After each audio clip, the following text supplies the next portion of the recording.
If eating sounds come over the mic, I'm sorry. Hello, everyone, and welcome back to D&D&D&D&D campaign number 2 of Black Ink and Blue Blood. When we last left off, the party continued their journey, now separated from the Sundragon militia, across the Tieshan Valley, marching on foot away from the war front and to the Sprintwood of Tebadra territory, where Caleb hopes to get their bandit bloodline involved in the war to a greater capacity and see just what exactly is going on that's keeping them so uninvested in the war they signed up for, whether that be for or against you. However, the trip there has been, shall we say, bumpy. The party passed through autumn-fall territory and managed to avoid offending the denizens for the most part. However, they did stumble across a village that was under attack from a Wardalak, a Yavik Nosferatu, a Upire that threatens to feed on the populace. And deeming the risk to their personal safety too great, the party has fled into the night after their camp was nearly discovered by a strange figure in graying hair and spectacles, who took an interest in Caro's menagerie of animals and seemed intent on tracking the party down, but left their camp be, which the party promptly broke and fled to the Sprintwood. You're all working on very little sleep at the moment, fleeing into the night to put as much distance between you and the potential Wardalak as possible. And as you all scramble into, onto, or around your carriage, and Caleb, you prepare to direct who's commanding the beasts of burden. I will say, from your current location, Caleb, since you are the one giving the party directions, you can make for the city of Perha, the one of the Shadow Lily Confederacy cities, or you can take your chances in the Sprintwood to get to Fuse, but you will of course be going through bandit country, and of course who knows what else might be in the forest. So you can head to Perha, which is safer but will take longer, or just head straight to Fuse, which potentially puts you at greater risk but will get you there faster. Which do you prefer? Wouldn't Caleb know the typical ambush spots, having probably done them before? You would know the typical ones, but bear in mind, it's not just bandits out there. There's also predators, and of course, with the Scar Concord about, who's to say that the bandits are the only ones ambushing people? How much time would it add to go Uh, around? It actually, basically, it would take you the same amount of time to get to either city. It's just that if you went to Perha first, it lowers the risk of being ambushed in the night. You could rest there, as again the party has not gotten any sleep, and then head to Fuse in the morning, which would be a very short trip away. While you weren't there, Lucian, What's-Is, and Zephyr, you would remember taking that trip yourselves actually, and it only takes a few hours. So you would have daylight I guess to. everybody can get rest. We'll go to Perha. All right. Caleb directing What's-Is to continue course across the valley. What's-Is, you continue to follow alongside the railroad tracks as you make your way to the city where you first met the rest of the party. As you all make your way deeper into the territory of the Shadow Lily Confederacy.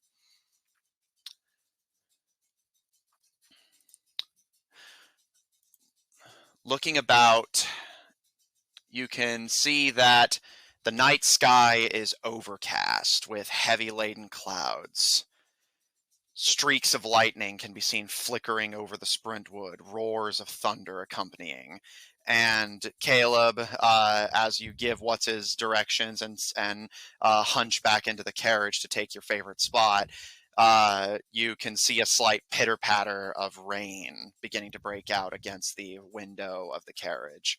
What's-His and Zephyr exposed to it directly, The rain is shockingly cold. Feel the rain on your skin. Tuco, you notice a slight mist beginning to break out on the plains as rain begins to fall in more earnest. And Caro, you can promptly hear your animals beginning to whine and complain as the cold rain pours over their heads. Honestly, Tuco just extends a beaker and like just starts drinking from it whenever it fills up enough. Roll Constitution. It's rainwater. Yeah. Rainwater could be pretty bad. In our modern day setting, not so much in the latter. We don't have pollution yet. I mean, they had a different kind of pollution, like shit. Yeah. Well, Tuco is not getting sick yet. Tuco, you extend a beaker out the window and take a sip from the cold rainwater. Zephyr and the freezing rain pours all over you. Kind of unseasonably cold, and a light mist begins to spread over the Tieshan Valley as you all cross the plains, following the tracks. That kind of metallic of the raindrops against the railroad as you all continue to rush into the night to put as much distance between you and Junko as possible. So, question. Answer. For one, does this weather seem like the mist and everything seem normal in the temperature for this time of year and everything? Make a nature check. He also is wanting to know, like, what all does he know about the vampires and what can they do? Make a nature check for the weather and an arcana check for the Upires. I was actually going to ask if... Oh, go on.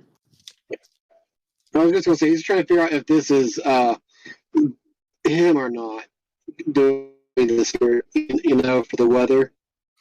Okay. Yeah, I was going to ask So if I'm talking myself. Oh, I was going to ask if Tuco has anything in his arsenal that he can use against them already. Both of you roll me Arcana. 18. Okay, is that total or with modifiers? I don't know if I have any. You have you're pretty good at Arcana. You have a +6, so 19, 20, 21, 22, 23, 25. All right, and what's his? First, the nature for the weather. The nature is a 15. Okay, and the Arcana for the Upire? Is a 14. Okay. What's his, as you hold your hand to kind of feel the cold rain against your palm, as mentioned, it is unseasonably cold, but looking around, you can see the mist seems to be largely a result of the cold rain against the warm grass. And you can see the thunderclouds appear to be rolling in over the Sprintwood. So as far as you can tell, this rain is, again, unseasonable, but otherwise natural. Just maybe a bit startlingly cold, but it appears to be rolling in from deeper inland and then rolling its way west. And you guys just happen to be caught in it. But as you kind of rack your brain, kind of staring up at the lightning forked sky, and Tuco finishing off your vial of drinking water and flipping through your inventory, while you don't necessarily have any evidence per se to indicate as such, you do know it is possible that the weather is deliberately manufactured. You have heard stories from Tebadrins that Upires supposedly can bring droughts So it's not necessarily impossible that they could bring rain if they can take it away. But you've not necessarily heard stories of them creating rain, just you've heard of them doing the opposite, so it's possible that they could do it if they wanted to. But as mentioned, it looks like the weather's rolling in over the Sprintwood, so it would be in a completely different direction than this Upire is supposedly operating. As for Tuco, whether you have anything that would act as a sort of potential weakness for the creature, you know that while most things are not necessarily fond of fire, you do know that your propensity for pyrotechnics would certainly make you disliked by undead creatures. You know that most of your creations would at least be effective outside of your disease-inducing things, simply because they're dead, so getting them sick isn't really an option. But you do know that your pyrotechnics, your Molotovs and such would be effective. Nice.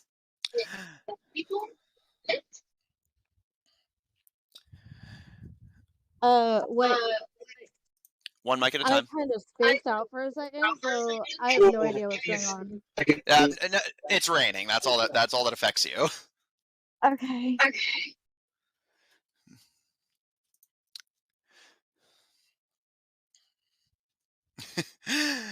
Zephyr, kind of scowling against the cold, you unfurl your wisp umbrella and hold the ballistic fibers over your head to protect you from the rain. And those of you in the carriage can actually hear a light decrease in the rain on the roof of the carriage as Zephyr holds up his parasol to protect himself.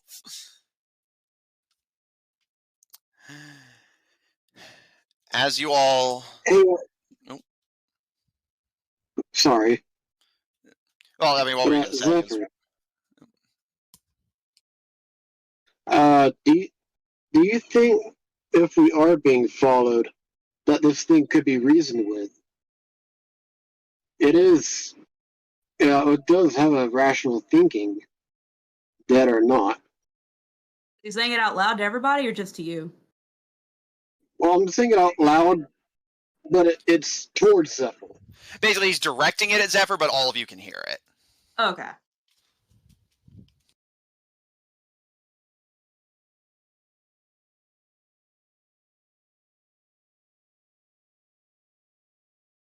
And if we don't even know if something's actually after us, why are we killing ourselves to keep going?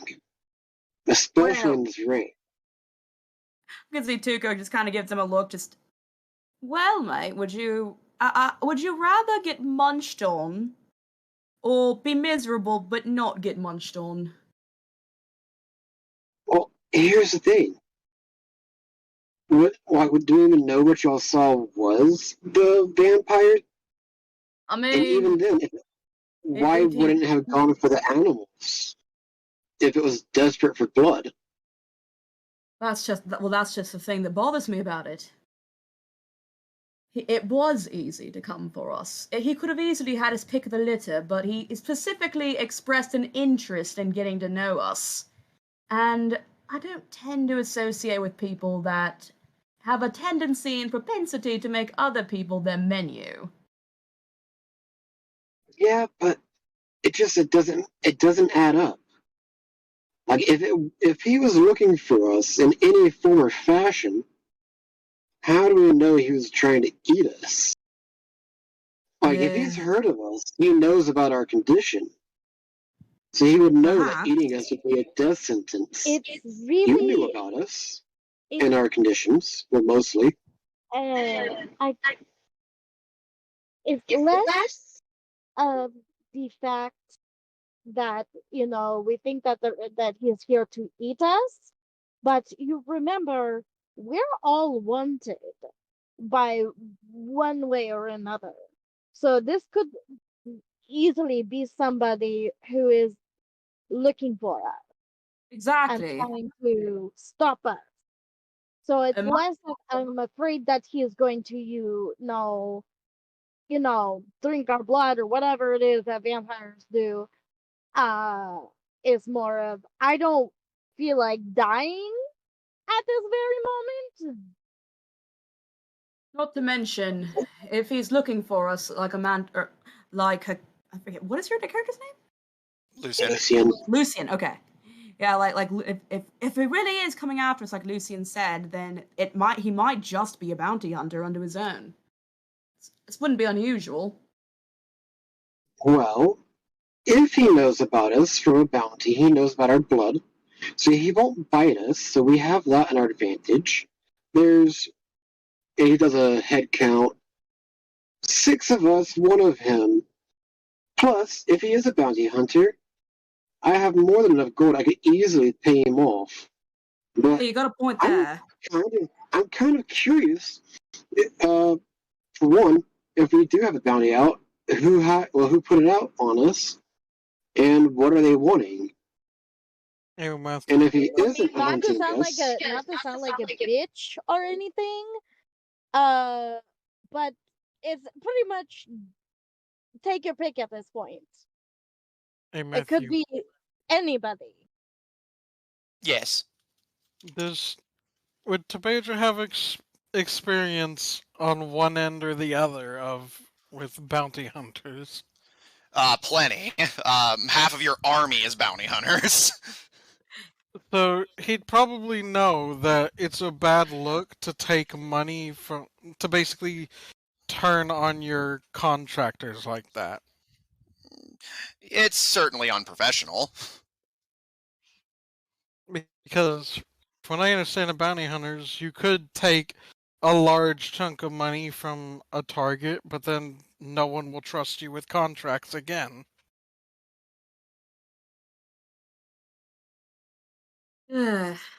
Well, the only thing I could think of at this point, aside from just continuing to march forward, maybe send a scout behind. I could see him just kind of looking at the group. Who's the best at camouflage? Not counting me. Or are we from the city? You can see the walls of the city in the distance. You estimate that you'll probably get there by probably like early morning-ish.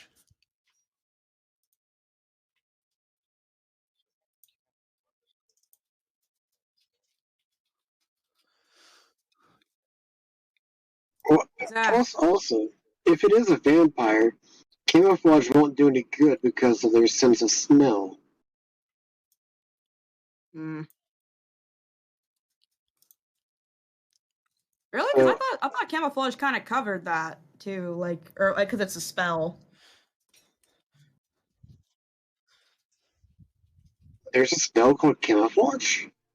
I know that's what I think that's what she's doing whenever she does like the darkness thing around us. That's why he couldn't see us the first time. Oh, okay.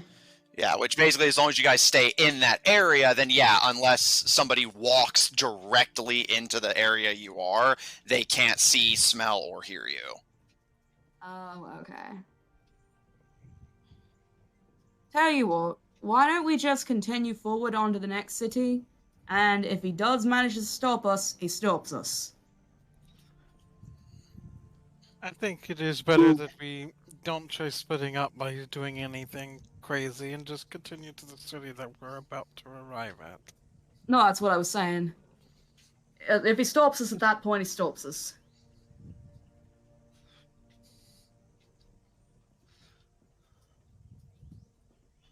Okay.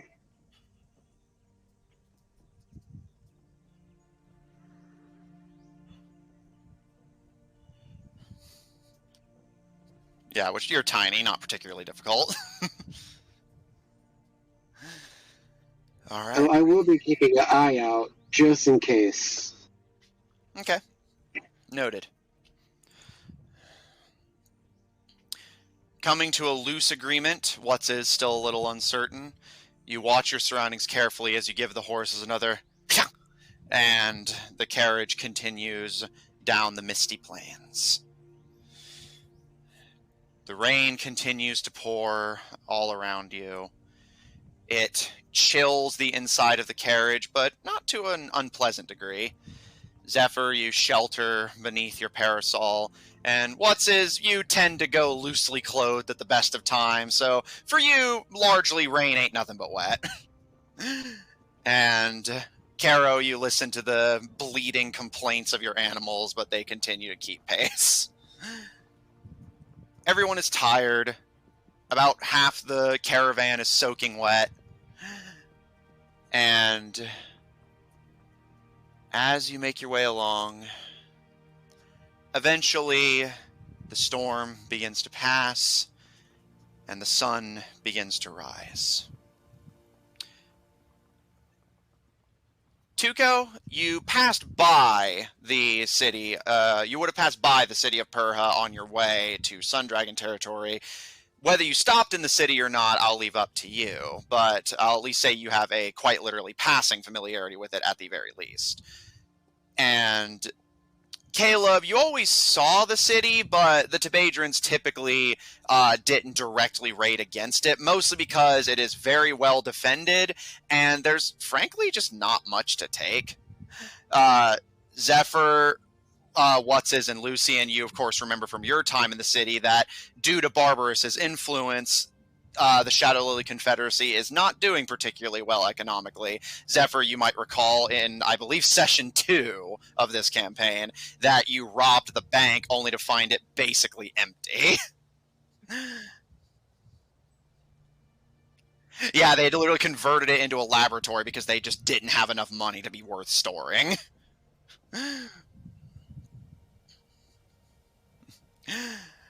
And Kero, you had always been familiar with the Shadow Lily Confederacy, but in a more indirect fashion. You know that Queen Sundragon is very fond of the Shadow Lily Queen, and because of that, you always got essentially indirect feedback. As a, I guess, sort of passing refresher for those who were, of course, not here at the very beginning of the campaign. The Shadow Lily Confederacy is known for being a reserved and scholarly kingdom. They have little to no history of political incident with their neighbors.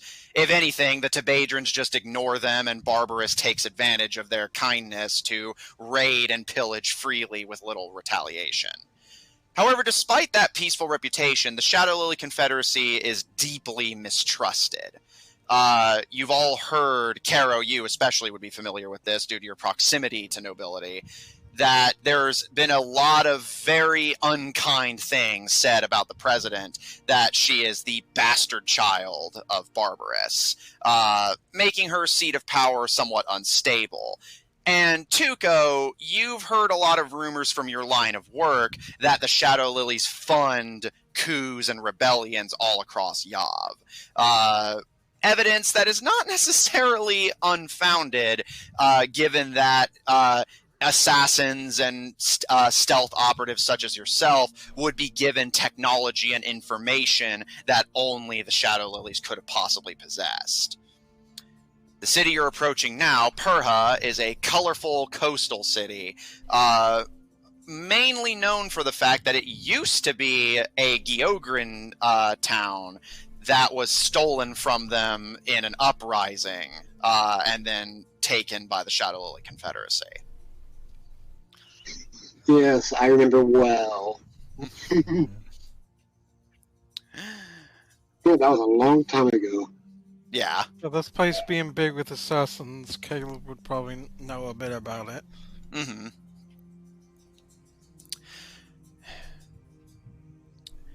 It's, as the sun rises and the storm is long past, the mist begins to part, and you all get a somewhat clearer view of the city as you approach. Tuco, kind of glancing out the window, you can see that there's a small train station nearby, which Zephyr, and Lucien, you would recognize as the place where you first met.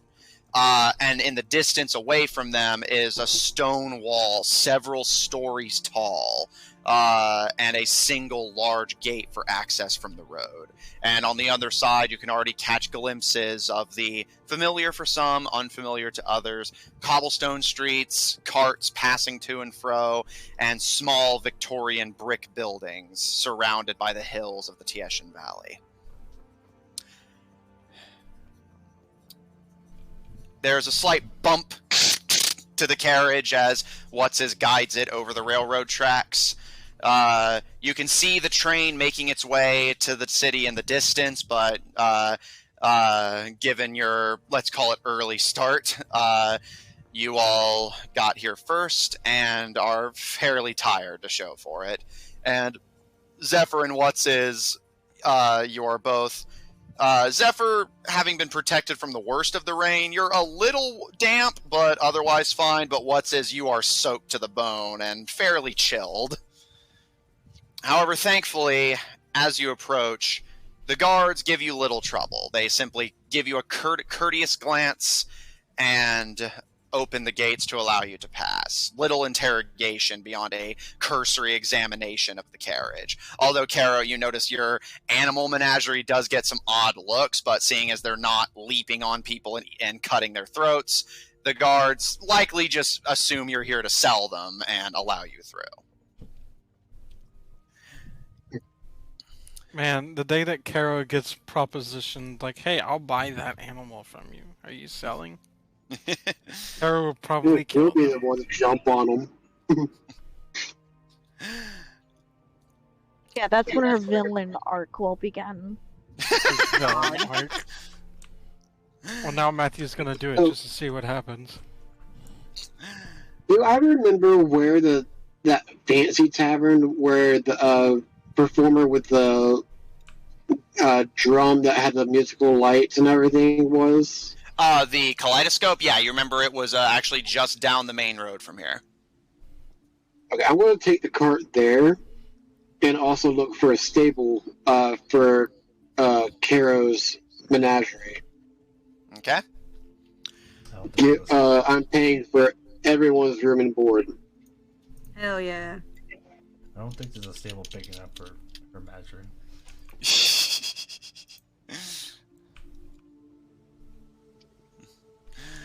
Okay. Caro, as you all pass through, again, you've heard mixed things about Shadow Lily, but looking around as you all pass through the city, it's a relatively nice-looking place. The roads are wet from the previous night's storm, but otherwise, things look peaceful. And given that Shadow Lily, being a coastal savanna, tends to run a bit hot and tropical for a Yavik place, the rain has kind of pleasantly cooled it. Although there is a humidity in the air that actually fogs at the windows of the carriage. And Caleb, as you kind of wipe the frost down, you see a kind of patchwork mishmash of colorful buildings. Caro, you've heard stories that after the uprising, various folk would come to this city as they knew they would be welcomed here without question. And as a result, Shadow Lily doesn't necessarily have a uniform architecture. It is just a sort of shanty town of anything that, that the various cultures that immigrate here feel comfortable building. So you see a wide variety of everything from orcish and goblin huts to harpy nests, to what Tuco you may suspect to even be underling burrows. Nice. And Tuco, speaking up, were you about to say something? No. Oh, thought I heard you say something. Right? All right. What's-His? You guide the carriage through town. The animals earning some kind of odd glances, but nothing more. And eventually, What's-His brings the carriage to a stop outside of a building that I think for the vast majority of you actually is unfamiliar. I don't think anyone but What's-His went to this place. You come to a stop. You all come to a stop outside of a colorful, kind of almost like It's this kind of spherical, almost stained glass looking building. I was trying to remember the stained glass. And Tuco, you can already hear this kind of pulsating music coming out of it as the carriage is brought to a stop and you all are allowed to disembark. A sign outside reads in this colorful cursive font, "The Dizzying Kaleidoscope." And you tie off the carriage and start making preparations to see to the party's accommodations. To get Caro's menagerie taken care of, TM, it will cost you. Let's see. I gotta do a quick review of the menagerie number. Kara, I'm assuming you'll just keep the spider on you. Yeah, I was gonna say that. All right. Basically, is there any animals you specifically want to keep with you, and the rest I'll assume you're willing to just leave with somebody in town until you're ready to pick them up and leave? How big is my oh geez, is this Suchomimus, right? Yeah, Suchomimus, and it's like I'd say at this point it's starting to grow. It was pretty young. It was like a baby when you first got it, so at this point it's about the size of like a house cat. How big is the baby dragon? The baby dragon is already substantially bigger than the Suchomimus. You'd put them at about the size of like a fairly impressive dog. Okay. I'll keep Like, the Suchomimus with me because he's still baby. All right. The to dragon, get though, I can't bring it with me. I'm sorry, you're too big. All right. For the rest of the animals, do you and Kara just want to go together to a stable to get the animals taken care of? Yeah, because I'm sure she'll want to know, and like get a list of what to do for her animals. All right. For the remainder of the menagerie, it'll cost 1 gold for the stable to keep them overnight. He will give 2 gold, just for hazard pay because we know dragon. Dragon, velociraptors. Yeah. All of it. Yeah, the stable master just fucking sobbing watching all these fucking animals.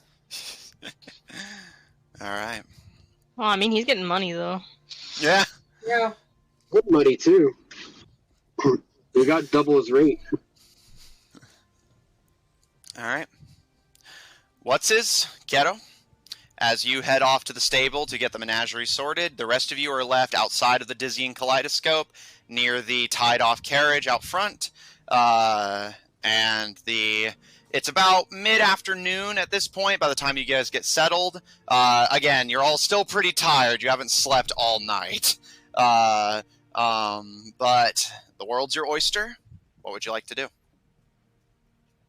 Go to bed.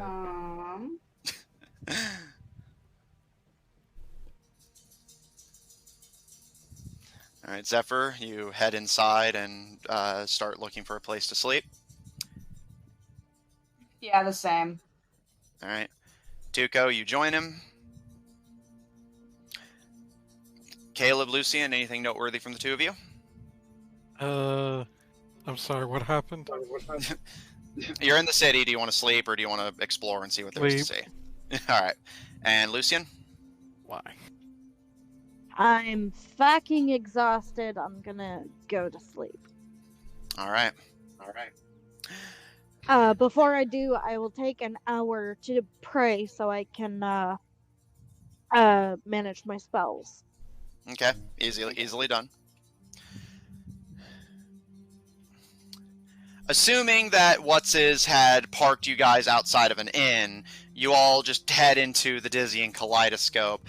Although, Zephyr, your ears kind of fall flat to your head. Tuco's ears joining his shortly as you find yourself in a colorful building with pulsating music and dancers all around. And you all have just enough time to register that parked you outside of a club. before realizing that you're probably not going to get any sleep here. Start looking for a place to actually rest. Honestly though, I can see Tuco just kind of like going to the bar, ordering a drink, and then just like nursing it to pass out. All right. For just a simple drink, that'll be 4 copper. Nice. I guess My bad. I forgot it was like a brothel of some kind. Well, I'm gonna look at what's his, and then I'm gonna walk out. Go find the end. Say that. I like to imagine that you're just looking at him with like this really like this just judgment. Yeah. Lucy just kind of like covers her eyes and leaves. As you and Carol return from the stable, you find the party sans Tuco filing out of the dizzying kaleidoscope, and Zephyr and Lucian looking at you with just judgment in their eyes as they head further down the road. Zephyr, you recall that there was an inn you stayed at that was fairly comfortable, and Lucian, you of course stayed at the same place, so you guys can just head back there. I would pass gold to pay for their room and board. Okay. That should be enough. All right. You all make your way back to the Shattered Glass, the inn that you had stayed at all those months ago when you first met. And not exactly eager to wait around. What's has given you the money. If there's no objections, that is more than enough to cover your room. And Caro, as the rest of the party either passes out at a bar, in a club bar, or heads to the Shattered Glass rooms to sleep. Do the two of you have anything noteworthy you'd like to do before joining them? There is one thing I want to do. Okay, Caro? But yeah, I'll wait. I don't have anything specific. All right. Caro, with your animals taken care of, you head to join your comrades, yourself feeling the effects of not having slept all night. And as the sun begins to set and your party begins to head to bed, you are left alone as the city's nightlife slowly starts to wake up. What would you like to do? Nightlife? So if he remembers correctly, the temple burned down from that skeletal attack. Yeah, it was one of your first engagements with the Scar Concord. Lucifer Elefakir set fire to the church and set loose a necromantic monster in the city's graveyard. I want to go check and see how the recovery is doing on it. All right. You know what? Do I see him leave? Sure. Lucian's gonna tag along. Just all walk away like, join him.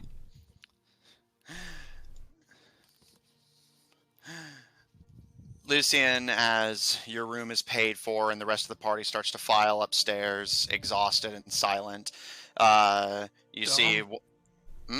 Sorry, I unmuted quicker than my mouth.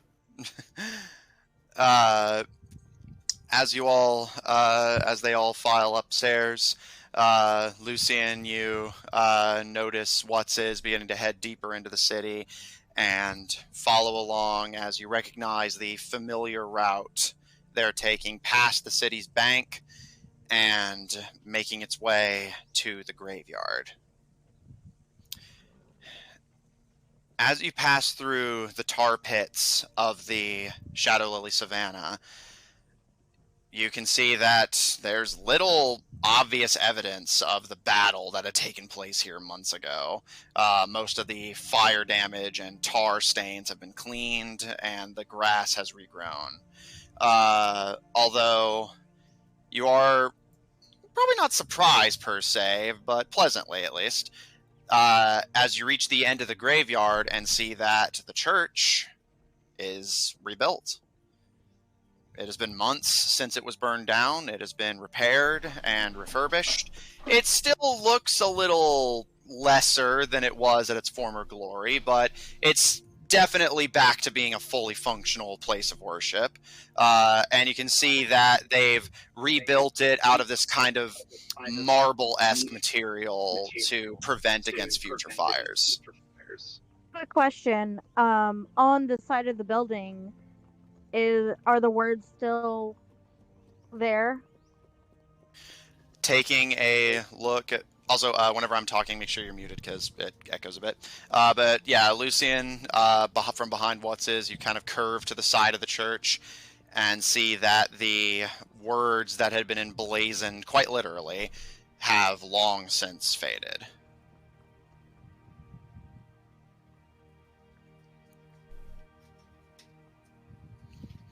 Well, he's going to go inside.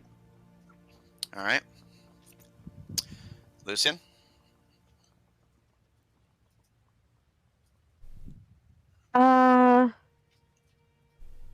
Yeah, I'm just gonna kind of take a minute to look at the side of the building, and once I see that it's, in better condition, I will also go inside. Okay. As the two of you head inside, you can see a few robed priests attending to the various shrines. You can see that the core of the Shadow Lily place of worship has not changed, which is a good thing. You can see shrines set up to various gods as they are accepting of just about any worship that isn't directly harmful to anyone.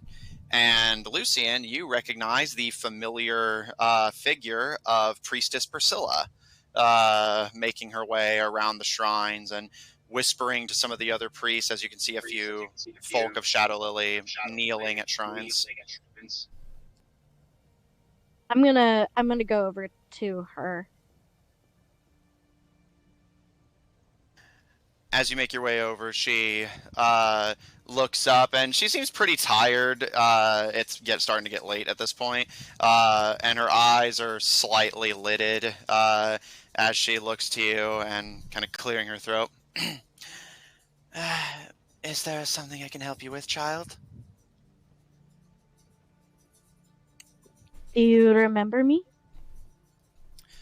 She kind of blinks and takes a moment to look you over, and you can see her kind of small beady eyes widen, and you can see her, as you recall, she is a chameleon woman.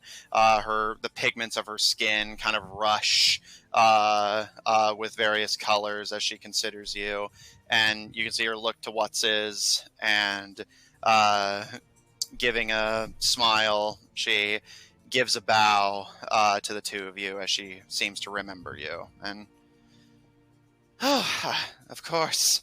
Sorry, it's... She kind of shyly brushes the hair out of her face. It's been a long day. Welcome back It has been a while. beg pardon? I was just saying that it has been a while. Ah, yes, it has. To what do I owe the pleasure? We were in town. I wanted to come see how the rebuilding was going. Quite well. I advised them to make this one a bit more resistant to flame, and she gestures to the marble columns. And thus far, it has proved more than efficient. I'm gonna step towards her and take her hands. I wanted to apologize. She kind of tilts her head to the side, and again, remember, muted whenever I'm talking, please. She kind of tilts her head to the side, seeming confused. And for what, my child? Like, there's a long pause, and she looks visibly very sad for what happened that night. I discovered it was somebody that I am very close to that was the cause of everything. and I want to apologize on their behalf. She kind of seems confused, but eventually shakes her head and pats your hands comfortingly. You are not to be faulted for the actions of your family. Were that the case, I would be rotting in a jail cell. All you did was do your best to save our place of worship and drive off the monsters that the villain summoned. We can ask for no more than that. Were it not for you and your team, the damages could have been far worse. Team. It was just him and Gil, or what's his? Yeah, I look over at what's his and kind of give a sad smile. Well, thankfully we have a much bigger team, and we can hopefully help restore Yav. Her eyes kind of go wide, and she smiles and closes her eyes. My thanks.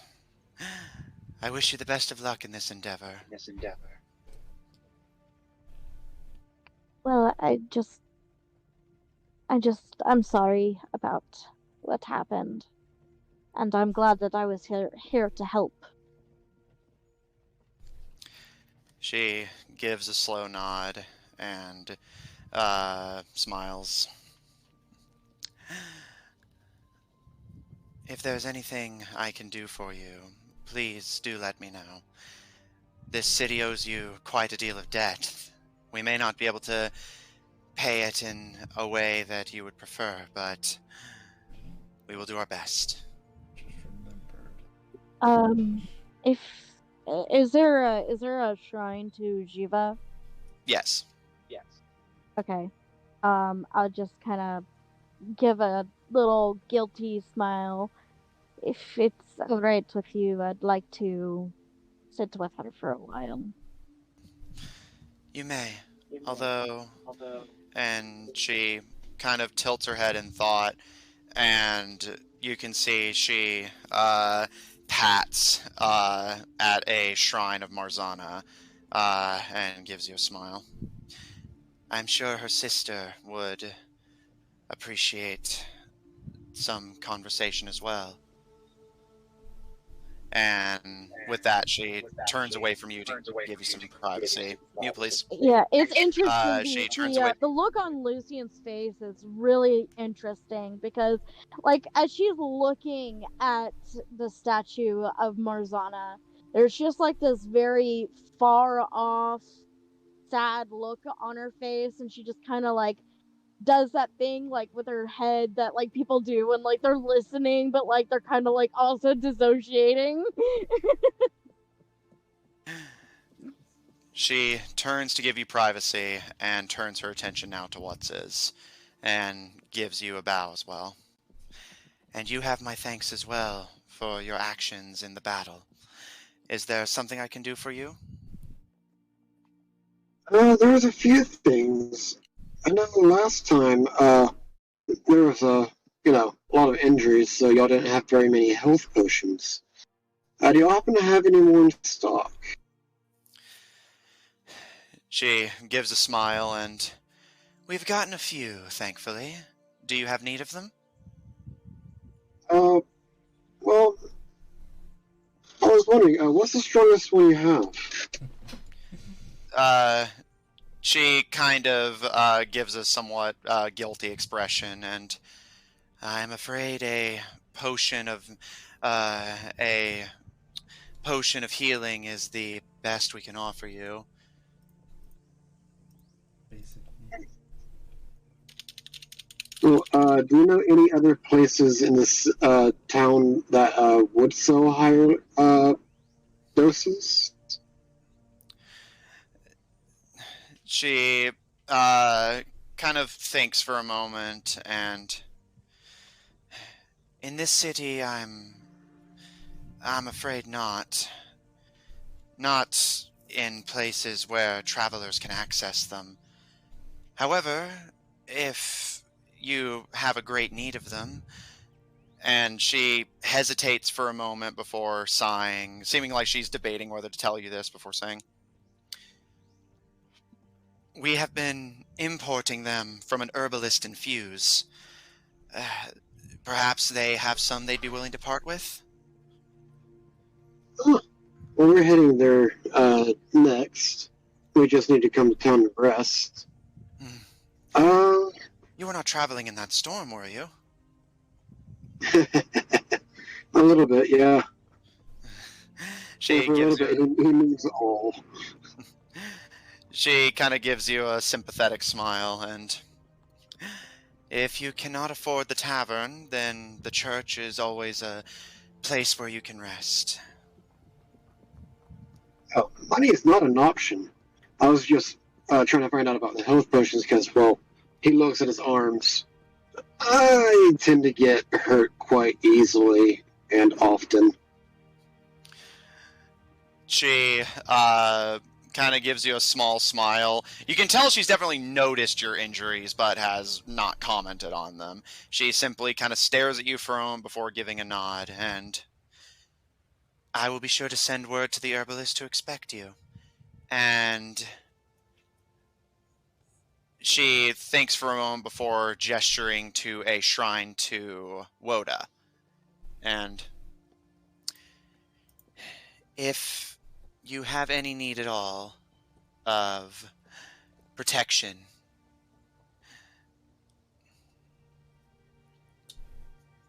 you may pray for it. I think he will.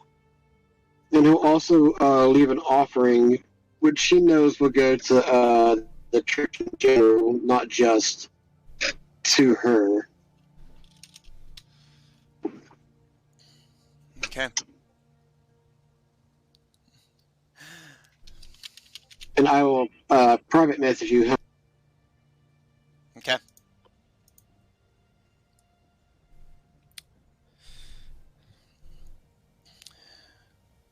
As the two of you approach the shrines and attend to worship however you wish, she gives a smile and turns to resume her duties as priestess.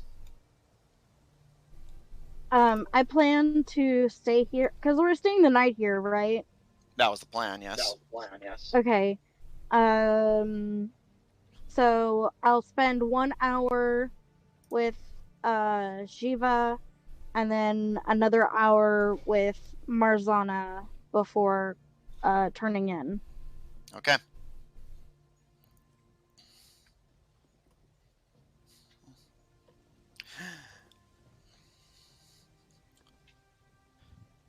Zephyr. Yes. As you go to settle in for the night, getting the worst of the wet off of your clothes and armor, and setting aside your items, you settle in and prepare for as best of a rest as you can acquire. But as you settle into bed and prepare to sleep, you get that kind of creeping feeling up your back that you're not alone. And as you open your eyes, you see a familiar humanoid figure leaning against the wall of your room, as if he had been there all along. Midnight blue robe and hat, a long gray beard, and wild-looking eyes.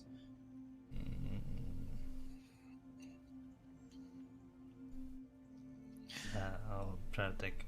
Is this that professor guy who gave us the rings and all that? Indeed it is. Yeah. I guess I'll look towards him like, do you need something? I'm trying to sleep here. He kind of gives you a playful smile. And whether he acknowledges your request for a direct answer, he simply doesn't further acknowledge it, and instead glances over your person and gives you a smile. "How is it that I give you some of the most valuable things I can make. And unless I'm mistaken, out of your team, you are the only one who managed to keep your hands on yours. Well, I guess you say I have sticky fingers. We ran into some trouble at one point. They got stolen off the others, but just not mine.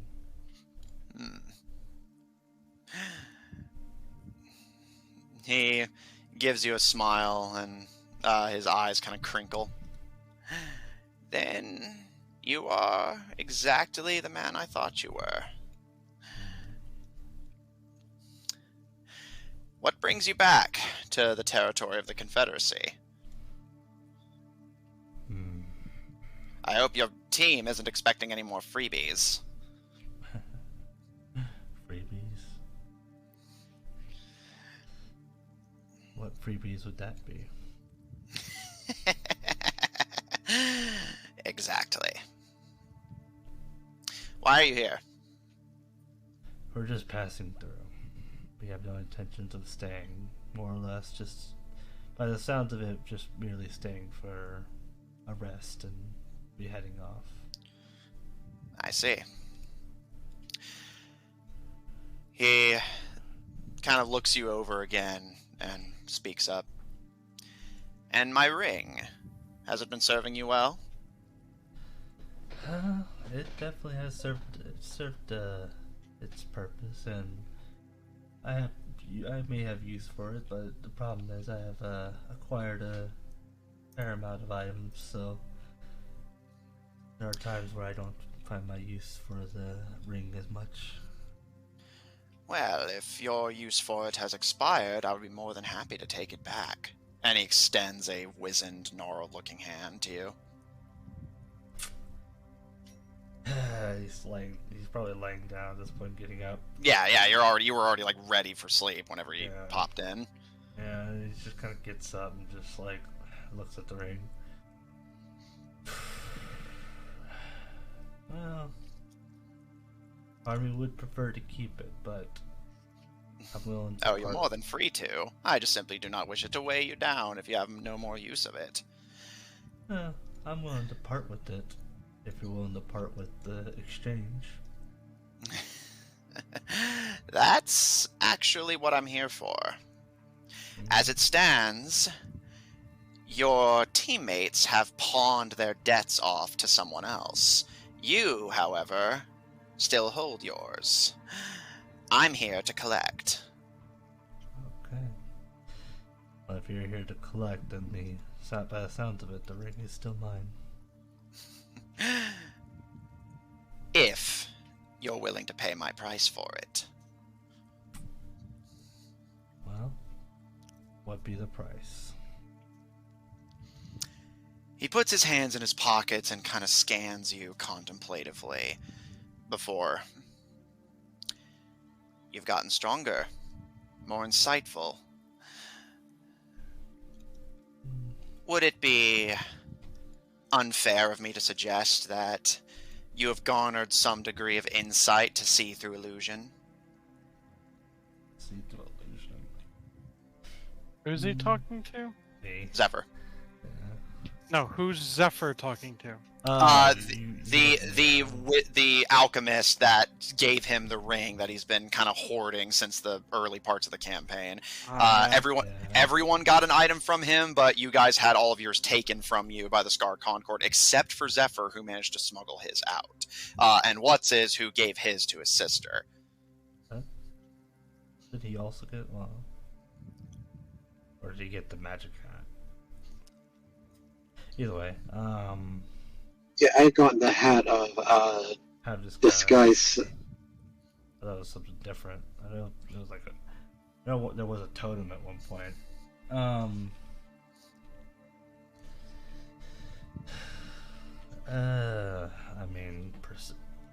I mean, my perception has gotten, I guess better. I have tools to help me with perceiving things, but seeing through illusions would be probably not fully up my alley.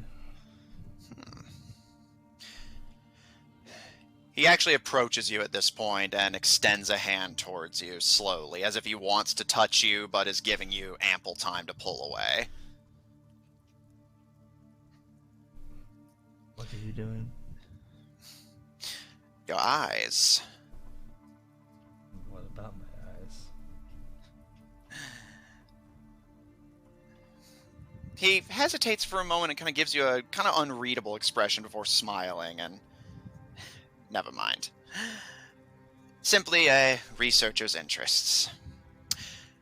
My purpose here is twofold. I'm here to recruit your newest asset. And he glances down the hall where you know Tuco to be sleeping. But before I go, I wish to ensure you and I are on the same page. Before I place others in my debt, I wish to make sure my current ones are paid. You still have yet to tell me your debt, though. He gives you a smile and puts one hand on his knee and the other behind his head as he leans towards you.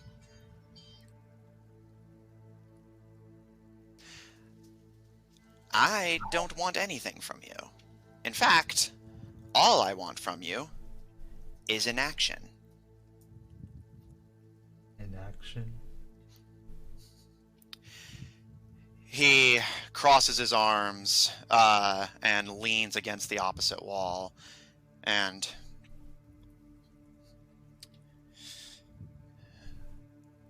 my desires are not as provincial as the rulers of this land. My loyalty is to the president insofar as she provides me her payment to my debt. And unfortunately for her,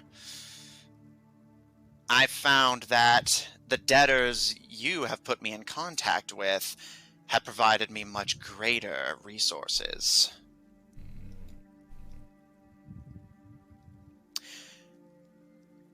He examines his fingernails almost casually as he says his next part.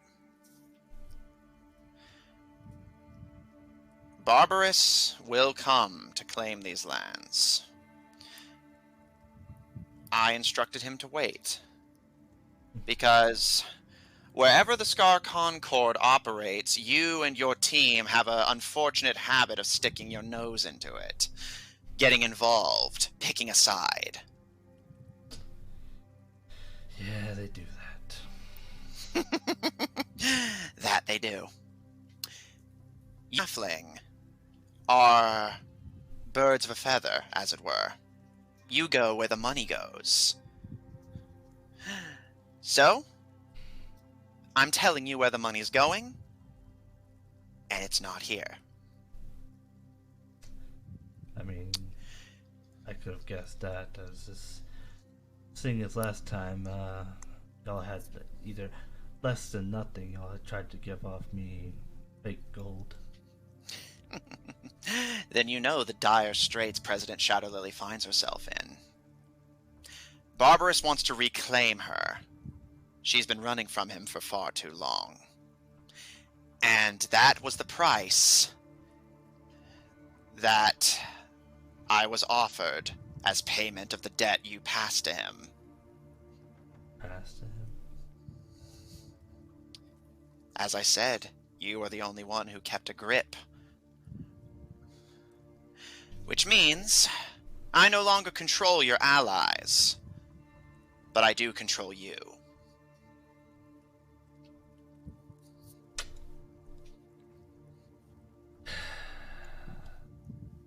I ask you nothing. What I wish, and I will consider your debt paid and the ring yours, is simple. Do not come back to Shadowlily. Barbarous will invade. He will conquer these lands and take President Shadowlily back. And in exchange, both his debt to me and yours will be paid.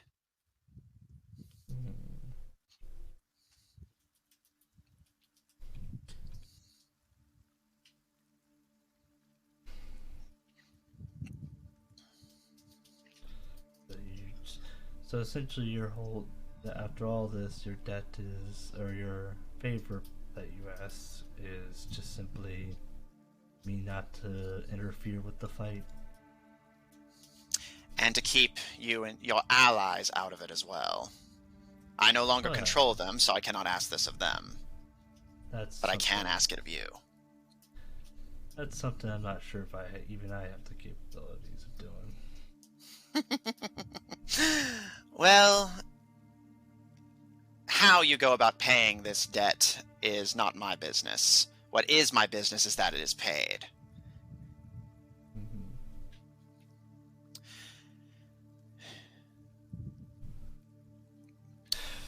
I'll be frank with you. After this territory is conquered, you're free to kill Barbarous if you wish.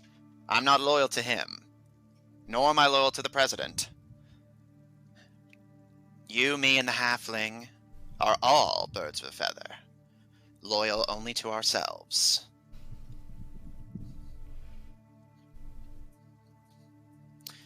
So, and he extends his gnarled hand. Do we have a deal?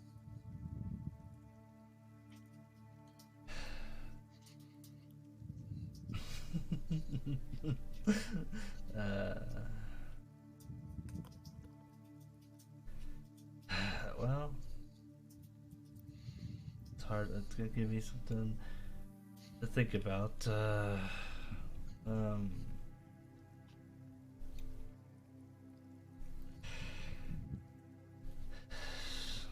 I have to. Not only are you asking me to stay out of the fight, but you're also asking me to make sure my comrades, I guess, stay out of it as well. Exactly. I'm not asking you to do this alone. After our meeting is concluded, I will be attending to the Halfling, and I'm confident that he will listen to reason. And if he won't listen to reason, and you watch as one of his fake gold coins walks along his fingers before he slides it up his sleeve, they will listen to the language that you and I both speak quite fluently.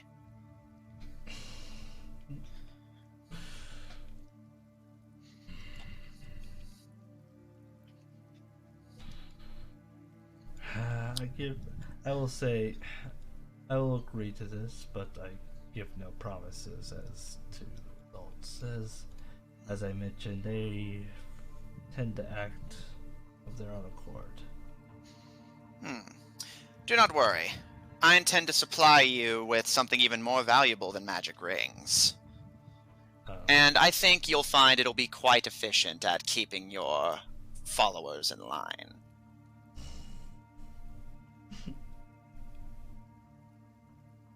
Oh. He gives a wide, sinister smile. As I said, your debts have been passed along to the Concord, which means they are now mine. However, there are two exceptions. You and the Gyogren girl. Gyogren girl? He kind of waves a hand almost impatiently. Melina Gyogre, sister of What's-His Viri Gyogre.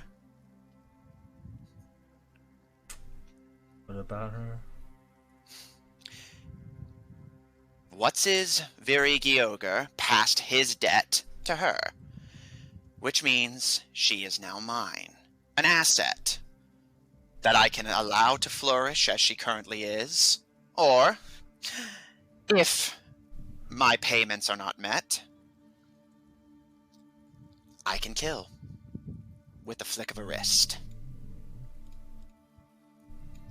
Believe me, what the Concord has planned for her is far worse than death, and I will sentence her to that fate without blinking if I don't get what I want. If your comrades do not fall in line, then simply tell them this. What's-His sister, Lucian's close friend, and the fiancé of Caro's master will die if you do not keep yourselves out of the coming battle. After Barbarous has taken over the Confederacy and has the president by his side, then you may kill him. Heck, you can kill the president too if you want. As long as these territories are mine when all is said and done.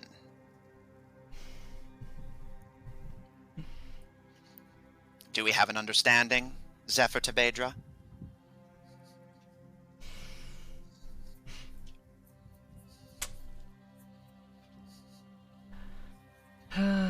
I'm starting to get the picture, but it sounds like you're just extending the deal more and more. Like you want territory now. It seems like more of an after effect of whatever happens. So the territory is what you're giving me in exchange for the life of your friend's sister.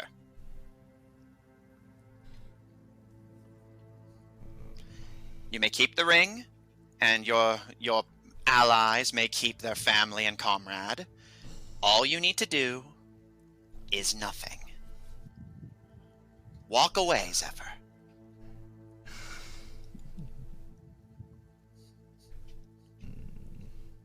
Walk away.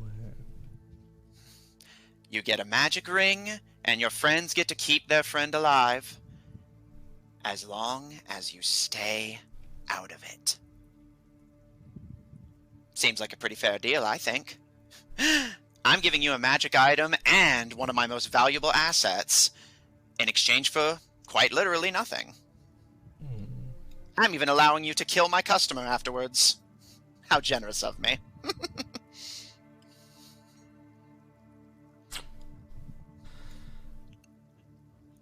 Okay, so I get what you're pretty much putting down. Does that mean that after all this, both myself and the what's his sister will be that paid in full?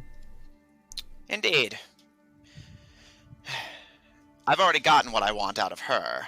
I'm simply extending the debt until I'm sure that neither she nor you will be a further problem for my other customers. I'm a businessman, like you.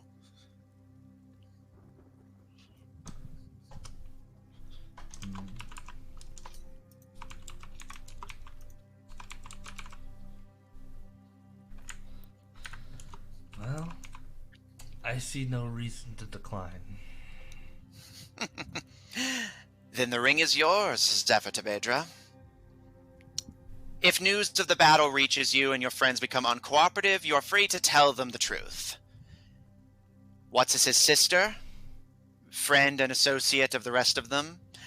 Her life hangs in the balance. But both you and her will all be set free, as long as you let what's about to come happen without a fight.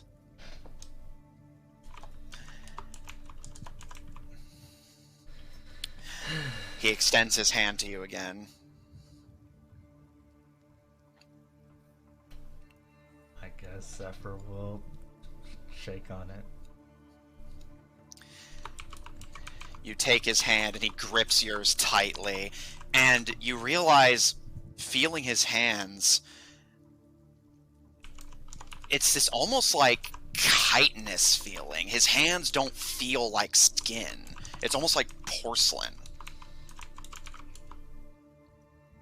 We have a deal.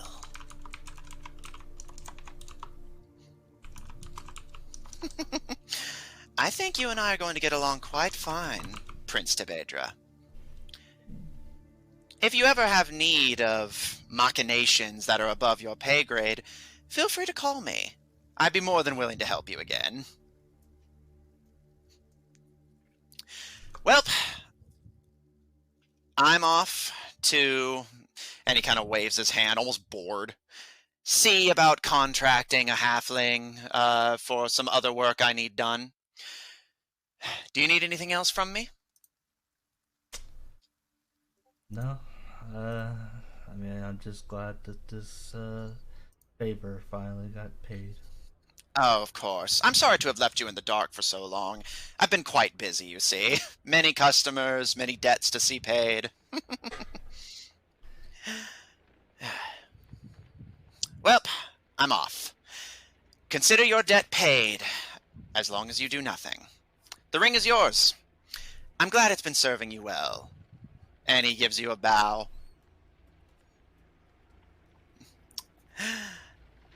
Alright. Well, he's like, alright, well, leave. Go Enjoy your down. rest. Yeah. He pulls a vial from his cloak and uncorks it and knocks it back and gives you a sickly grin before vanishing into smoke. Meanwhile, at the dizzying kaleidoscope, the pulsating, pounding music continues. Dancers of all species dance around. And Tuco, you're kind of slightly stirred out of your drunken stupor by a pair of high heels that clack on the bar in front of you as a beautiful elvish maiden dances. And as you start to kind of slowly come to consciousness, you realize somebody is sitting next to you. Kind of sniffing the air, you smell a faint air of fur and brimstone. And as you turn to look, you see sitting to your left is an unfamiliar figure to you. You see a man who appears to be Caucasian, midnight blue robe and conical hat, very classic wizard getup with a long gray beard, but his eyes are wild looking. And sniffing, in addition to the smell of brimstone and fur, you also smell the very distinct air of chemicals as he gives you a smile and slides a gold coin across the bar to you, and looks up to the elvish dancer with a smile and, a personal performance for my friend here? The elvish woman kind of gives a shrug and hops off the bar and kind of gently runs her hands over your shoulder, Tuco, with a sweet smile. And he extends his hand to you, Tuco, with a grin. And shall we go somewhere more comfortable so that you may enjoy the show? Hugo just kind of looks from the show, like looks from the girl to the guy, and he's just, what do you take me for, mate? I might be half drunk, but I wasn't born yesterday. What's this, some sort of stick-up, some sort of grift? If by that you mean I'm here to hire you. Hire me, alright. You see him kind of like gesture vaguely with a hand. Listen, fella, you look... well. I'm not going anywhere alone with you, even with this beautiful girl. Very well. He kind of gives a shrug and snaps his fingers. Give him a dance. And the girl begins to perform for you, blocking your view of him, but you're able to hear his voice cut through the music as it continues to pound and pulsate. I'm not going to broker any bones, not that I expect anyone in an establishment like this to care. Am I correct in the understanding that you are a killer for hire, Mr. Slitherite? Indeed I am. He gives you a smile and... Excellent. I wish to contract you. Right. Who for? He slides a artist's rendition on a scroll of canvas across the bar to you. Looking down, you see the drawing of a curly-haired girl with what appears to be ginger orange hair, bright green eyes, kind of happy, freckly expression, and from the looks of her ears, she appears to be elvish. Alright, you got an elf. Melina Dimebog. Uh-huh. Do I think I know who this is? Make a history check.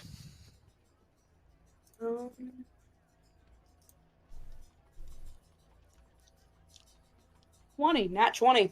Nice. Yes, you are very, very familiar. You know that this is Hetman Dimebog. Hetman Melina Dimebog.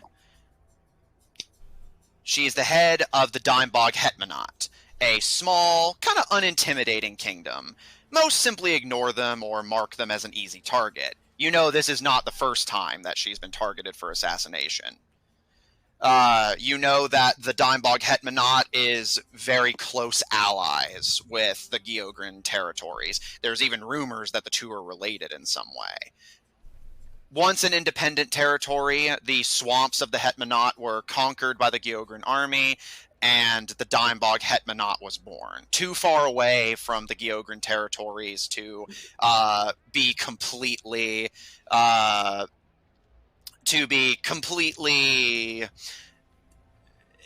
unindependent, and thus got independence simply through distance. A distant colony that rose to its own. Melina is said to treat her people well, but you know that most don't truly respect her, and the slightest mistake will be seen as reason to rise up against her. The Dimebog Hetmanat is constantly on the verge of revolution, and contracts for her head have constantly flown in and out of the Slitherite territories. However, thus far, none have succeeded. Zuko takes a look at it. It's not Sheila. Yeah.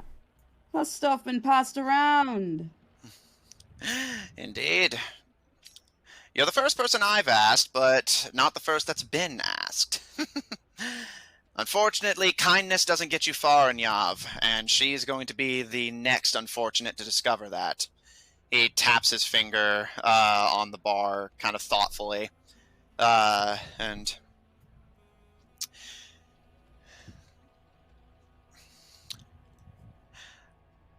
I wish to contract you for her head. And in exchange, and he holds up his hands, I can offer you money, but I think I can also offer you something even greater. Oh, do you know? You and I share something in common. I'm an alchemist. Indeed you are. I could smell it on you. Chemicals. He leans on the bar, now actually able to look at you as the dancer continues to entertain you. I can make you just about anything you might want, but I can also offer you something else. Oh, really? Something tells me you do not have what I'm looking for.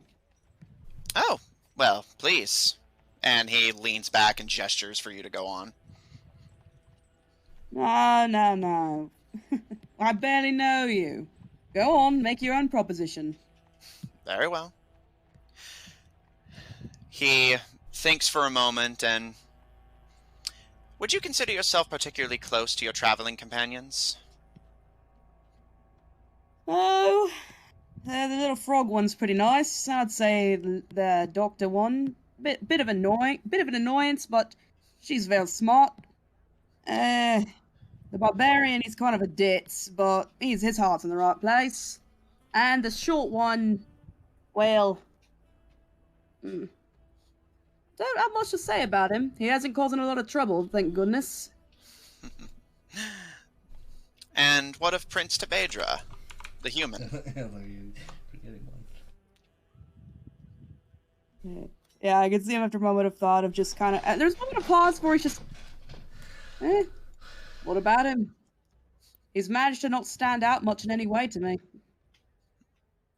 He kind of nods his head thoughtfully and... Well, then, given that you don't seem to be on unfriendly terms, yet not particularly close, I suppose it may be a very unfortunate for you to hear that they have something of a condition. Oh, do they? A blood-borne illness. Oh, yes, yes. Trust me, mate, I've seen it. Then you know that, as far as anyone knows, there is no cure. Indeed I do. Currently working on it myself. He kind of looks to you for a moment and thinks for a long while before... I can offer you money, I can offer you items, but...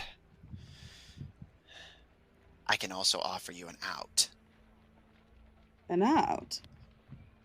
A cure for what ails your comrade. Would you believe that their personality defects are symptoms of the disease that rakes their blood? Really? The elvish girl, Miss Alephakir. Have you noticed her tendency to be argumentative, disagree seemingly just for the sake of disagreeing? Yeah, her contrarianism. Nothing a good tongue lashing can't make her back down from, though. He smirks, and it's a symptom. The blood is destroying her mind. And soon it will destroy the rest of her if it's not cured. Is this true? Make an insight check. Okay. Oh shit, another nat 20! Nice. He's telling the truth. You're positive. At the very least, he seems to definitely believe what he's saying. Yeah, Tugo has there's a moment of pause from him before, as he slowly gets up, starts to sit upright. He's sobering up just a bit more. You mean to tell me that you somehow have found the cure? Why are you holding off on giving it out? He gives you a smirk, and why aren't you killing the girl just because I asked? I might be an assassin, yes, but I'm a doctor first. If you're good at something, never do it for free. Maybe, but if all of your clientele are going to become shambling zombies, maybe it is in your best interest to be a bit of an altruist from time to time. I have a far greater clientele. Even if the Concord were to succeed in their endeavor, it would not affect me in the slightest. Then why are you requesting my aid? It's convenient, and you're good at what you do. I have errands to run and places to be, and we are in the same business. Indeed we are. There's something tells me you're trying to shortchange me or undersell me. He kind of raises his eyebrows, but leans back with a smile. There's something you're not telling me, mate. I've been nothing but honest with you, but please, if you have any questions, I'd be perfectly fine to elaborate. My place as a royal alchemist should not be questioned. And I could see, after a moment of thought, he's just... Indeed, this girl's name has been making the rounds. So, if I may, are you intending to pay me for killing this girl in a cure for my friend? If you consider that fair payment. There's a moment of pause as he kind of thinks about it.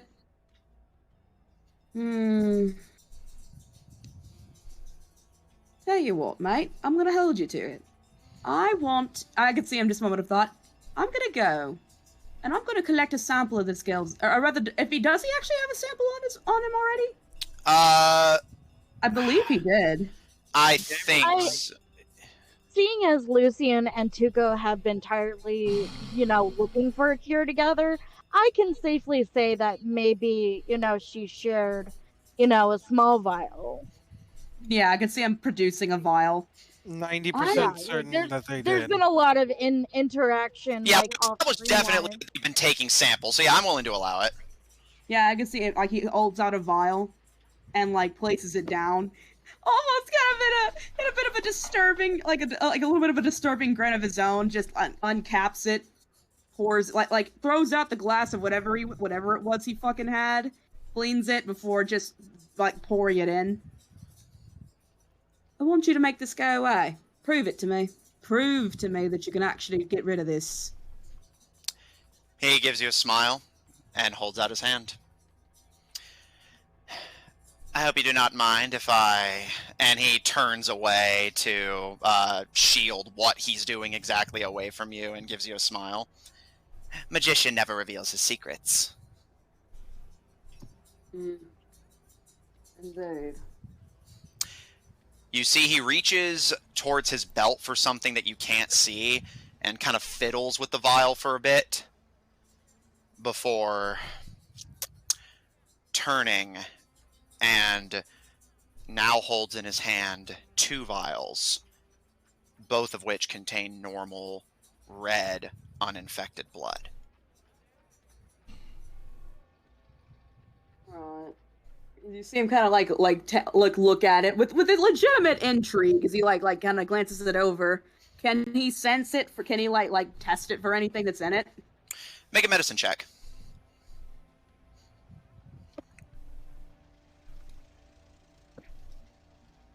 16, and I don't know I don't know what modifier I have. You have a +4 to medicine, so dirty 20.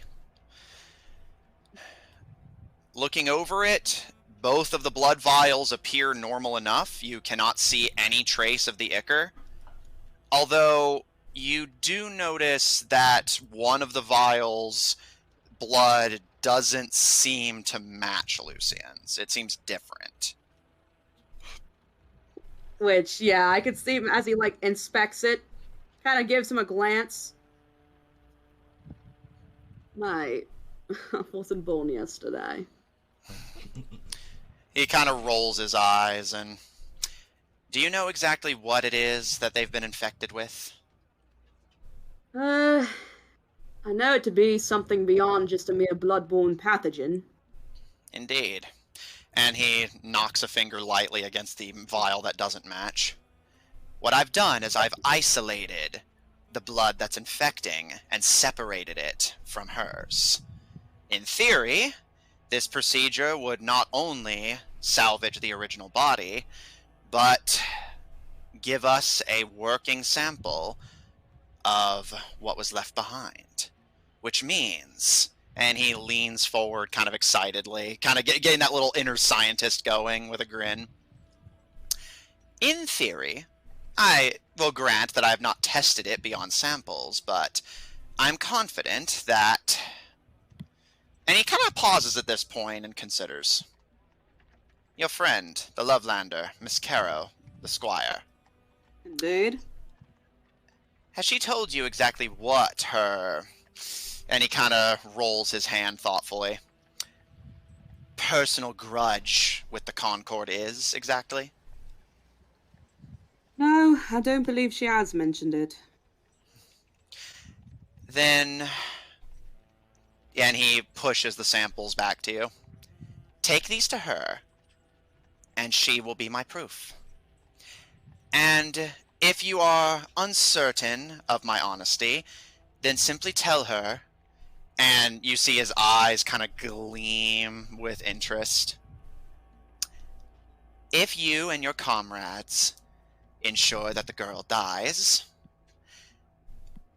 I can bring back what she lost. Who does he want to go to kill again? That's the one thing I missed, was who he wants. Melina Dimebog, which you guys would know that's What's-His sister under an assumed name. Oh. This guy's literally playing both sides. No, I knew it. I knew he was. His deal with Zephyr never involved in ensuring her... He said, I won't kill her, but he never said something else wouldn't. And from what he's told Zephyr, this Concord's already planning to kill her anyway. He's either doing it for them or doing it for his own reasons. Which, yeah... I can see after a moment of thought, he's like, so, what angle are you pursuing all this for? He kind of thinks for a moment, and if I may be honest with you, he snaps his fingers and slides a coin to the bartender, who gives him 2 drinks, and he slides 1 to you. The same thing all the humans want. The same thing all of these kingdoms have been squabbling over. The same thing your people battle each other in underground tunnels for. Territory.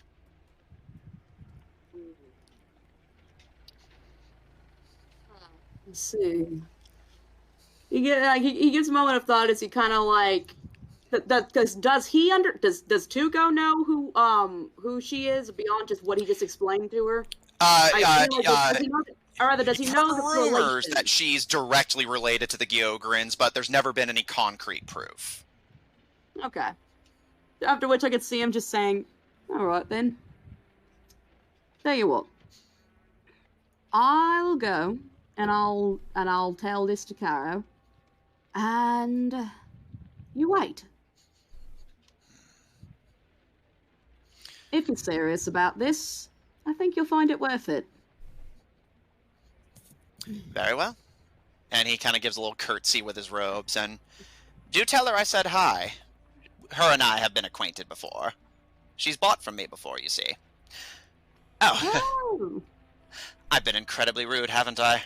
Here I am, knowing you, and yet you don't know me. If her response pleases you, and he extends a hand to you, do we have a deal?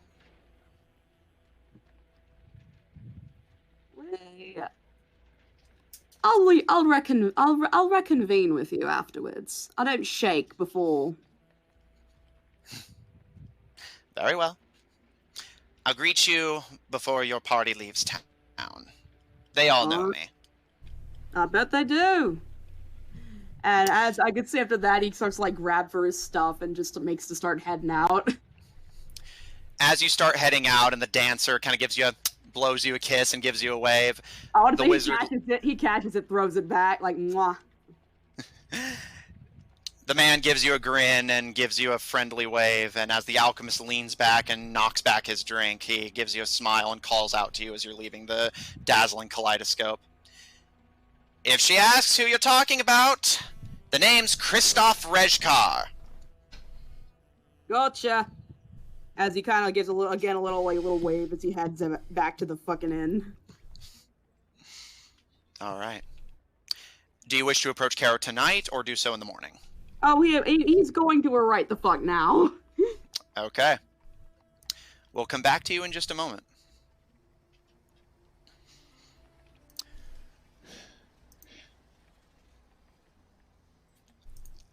Lucian, what's his? As you conclude your prayers and give your offerings to the gods and step back away from the shrines, Priestess Priscilla approaches all of you and gives you a friendly smile. Is there anything else I can help the two of you with? No, thank you. I should probably head back. I'm exhausted. Of course. And you, Colonel? No, I think that's everything here. Though, Lucian, didn't we have that debt with what's his face? The convenience. You mean the alchemist? Yeah, we never did pay him back. No. He said that he would let us know what he could do. So I'm not really going to worry about it. Guys, let my I actually have been thinking about him. Is the pigeon out? I'd actually thought about this dude before he showed up in Austin's room. Oh no. Like, this is the first time we come back to the city. He said next time we came back that he would collect. I'll allow this, but if you give Zephyr or Tuco any grilling about it, I am going to intervene. I will allow you to remember that the man exists because of that interaction, and that yes, you did owe him a debt that he hasn't collected on. But if you grill Zephyr or Tuka over it, I'm going to intervene and stop you. I will. I know nothing about them. All he knows is he has a debt that is owed. Oh no! She's just gonna kind of look at him tiredly. We can deal with it later. I need to sleep. Wait, are I'm Gil gonna and check Lucian if Kara sleeping in the wants to be same room? roommates. What? Or what's his and Lucian in the same room sleeping? Well, no. No, We're they were at the walking- church. Yeah, Oh. at the church. Man, I got so lost on that part, but No, okay. it's okay. I'm gonna go back and try to find Kara, see if she wants to be roommates. Okay. Because we're always roommates. And they've been roommates. All right. Yeah, Caleb's gonna give himself a room to sleep in. Mm-hmm. All right. I guess I will go get a room, get some drinks, and he's thinking on the debt. And I figured, he's an alchemist. If he wants to settle the debt, he'll come find me. All right. Tuco, given that you're closer and we're not as occupied, you will arrive first. Okay. Tuco, as you scamper your way into the tavern, do you want to just like ask the barkeep where Kara is staying, or are you just gonna like check doors until you find her? I mean, I'll ask. The innkeeper, a kind of blind, elderly-looking Saurian woman, kind of seems a little suspicious whenever you ask for a specific person, but whenever you make it pretty clear that you actually know them, they consider for a moment before informing you which room they're staying in. And What do you know? An actual a hotel keep that gives a shit about its clients. Thanks. the Saurian woman just kind of gruffly nods at you, seeming like they're still not exactly positive. They're blind, so you don't know for sure if they can tell what you are, but you've gotten kind of used to on the surface that given that you're a halfling, most people just kind of instinctively trust you. Indeed. Caro, as you're long settled into rest with what few animals you took with you for company, there's a knock at your door that kind of shakes you out of your early REM sleep. Hey, Froggy. I've got something for you. Caro's gonna get up and come open the door and just, yes? Hey. As he kind of like hunches, like, I forget, is he standing at her height or is he taller than her? Sure. Either way. How tall is Tuco? Tuco, I think he's like 4'2". I don't know. That's kind of Okay, my so he's- default for short. He's like a foot taller than her. Yeah. Hey, I didn't realize Caro was so small. Well, yeah, she's, Caro's No, big. everybody's yes, fucking yes, tiny. yeah, short squad. she's You know, especially for small. Yavik Lovelanders are tiny. She could hold them like a child. No, yeah. So, yeah, Tuca's like 4'5", 4'2". Anywhere in that zone. So, yeah, I could see him just kind of like... Anyway. Hey, so I was at the bar, and I came across a fellow. He seems to know you and the rest of in the party, but he said that this, as he produces the vial, would have results for you. Get a reaction out of you. I hate when people are cryptic. I'm gonna have to examine this vial. Make a medicine check. Not Give one. me a- Learn Yeah, not nothing. one. Whoa, I don't know what this is. I don't have a goddamn clue. What are you Why are talking you Wow, handing me a this is useless vial of to me. blood? Wow, this is worthless. Yeah, Less yeah, than yeah. worthless. Wow. Like, Nat 1. Why are you handing me this vial of honey? What? What the fuck is... What's with the jam? Yeah. Yeah, medicine check, Caro. 1 second. Nah, strawberry syrup. Go ahead and miss and check. 18.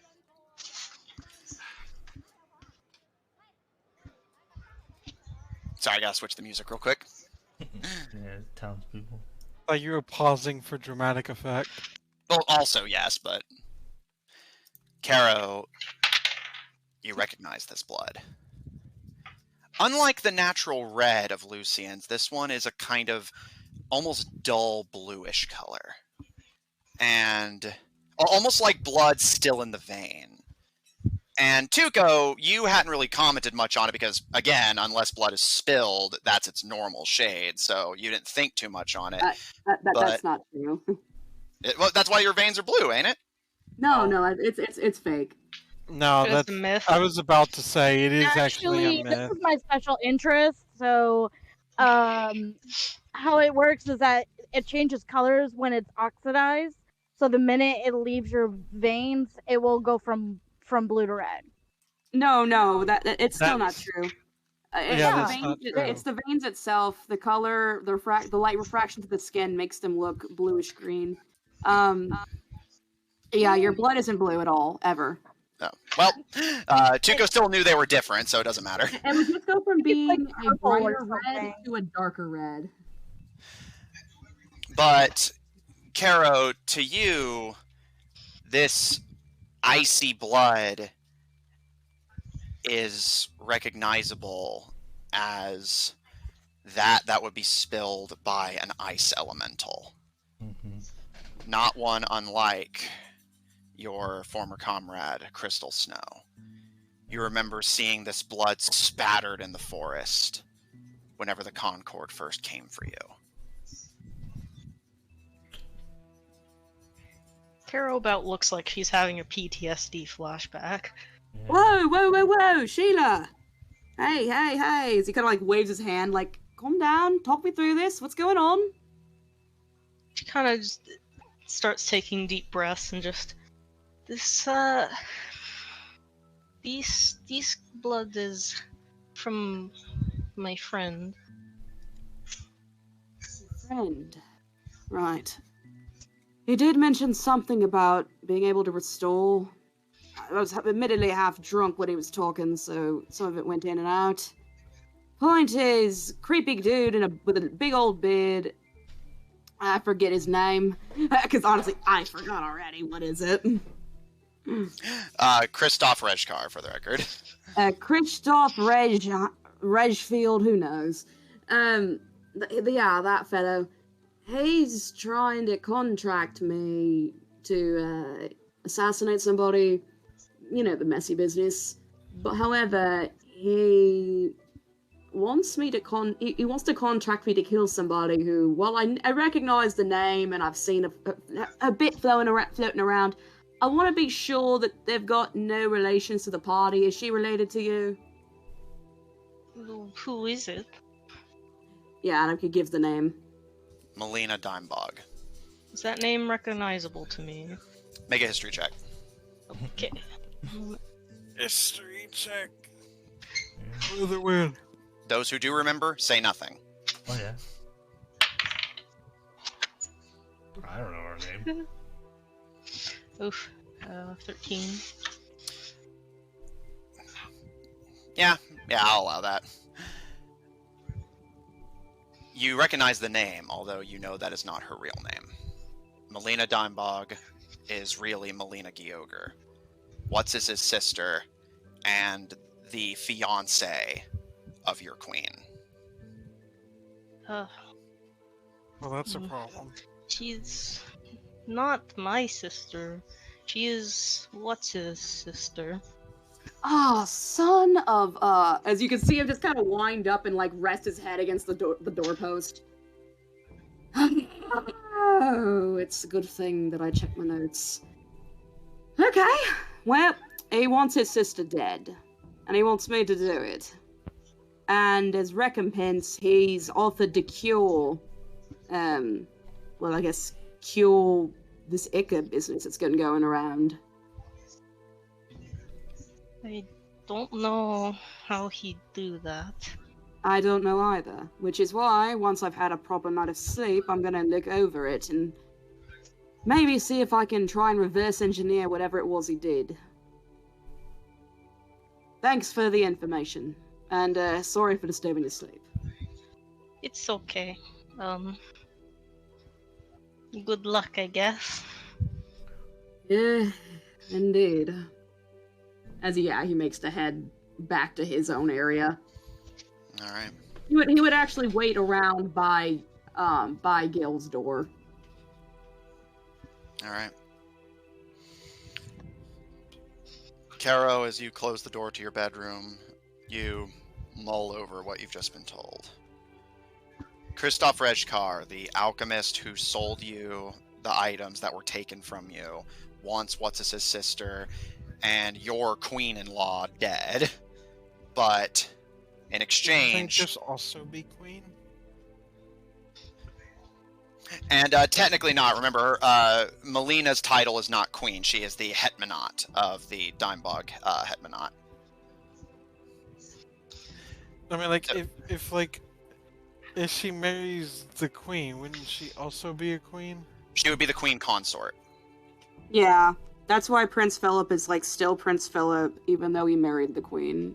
Like, he's not ever gonna be a king. Families are weird. No, yeah. But in exchange for this woman's life, he has offered the party a chance to cure their ailment and potentially, if you negotiate, even tell you the cure so you can spread it and completely shut down the Concord's plans. And while Tuco mentioned it as more of a slip of the tongue, you find your mind lingering on it. He can restore what's been lost. You may never get another chance like this. Are you willing to take away your master's love and the family of your new friends to get back what the Scar Concord took from you? Oh yeah, Caro. Evil Caro. Difficult decisions. Yeah, evil Caro. Can't believe we started with Caro's villain arc. Now we're gonna go through Caro's villain arc. Lucian, you return to the Shattered Glass well into the night now. You're exhausted. You're soaking wet and cold. And both of you are probably, I would imagine, a little on the grumpy side. But as you ascend up the stairs, the rooms having been paid for, Lucian, you start making your way to Caro's room, but Tuco, correct me if I misheard you, but assuming I heard you correctly, you see Tuco standing outside of your room. Yeah. Oh, did you need something? Yeah, actually. How much, your sister, though? Yeah, and he again gives the name. What's her name? Melina. Her real name? Her real name. Well, the name you were given is still Melina. It's just that her last name was changed. So, yeah, just Okay. Melina. Your sister, Melina Gyoga. How married to her are you? Do you like her? Do you dislike her? Choice of words. Yeah, no, I agree with it. She is the only one, except for my mother, that I actually consider to still be family and worth protecting. Great. I just wanted to ask. As he gives a moment of pause. Why? Well, my fine fellow, come with me. As he grabs him and makes to pull him. Just is that Lucian? Is she with you?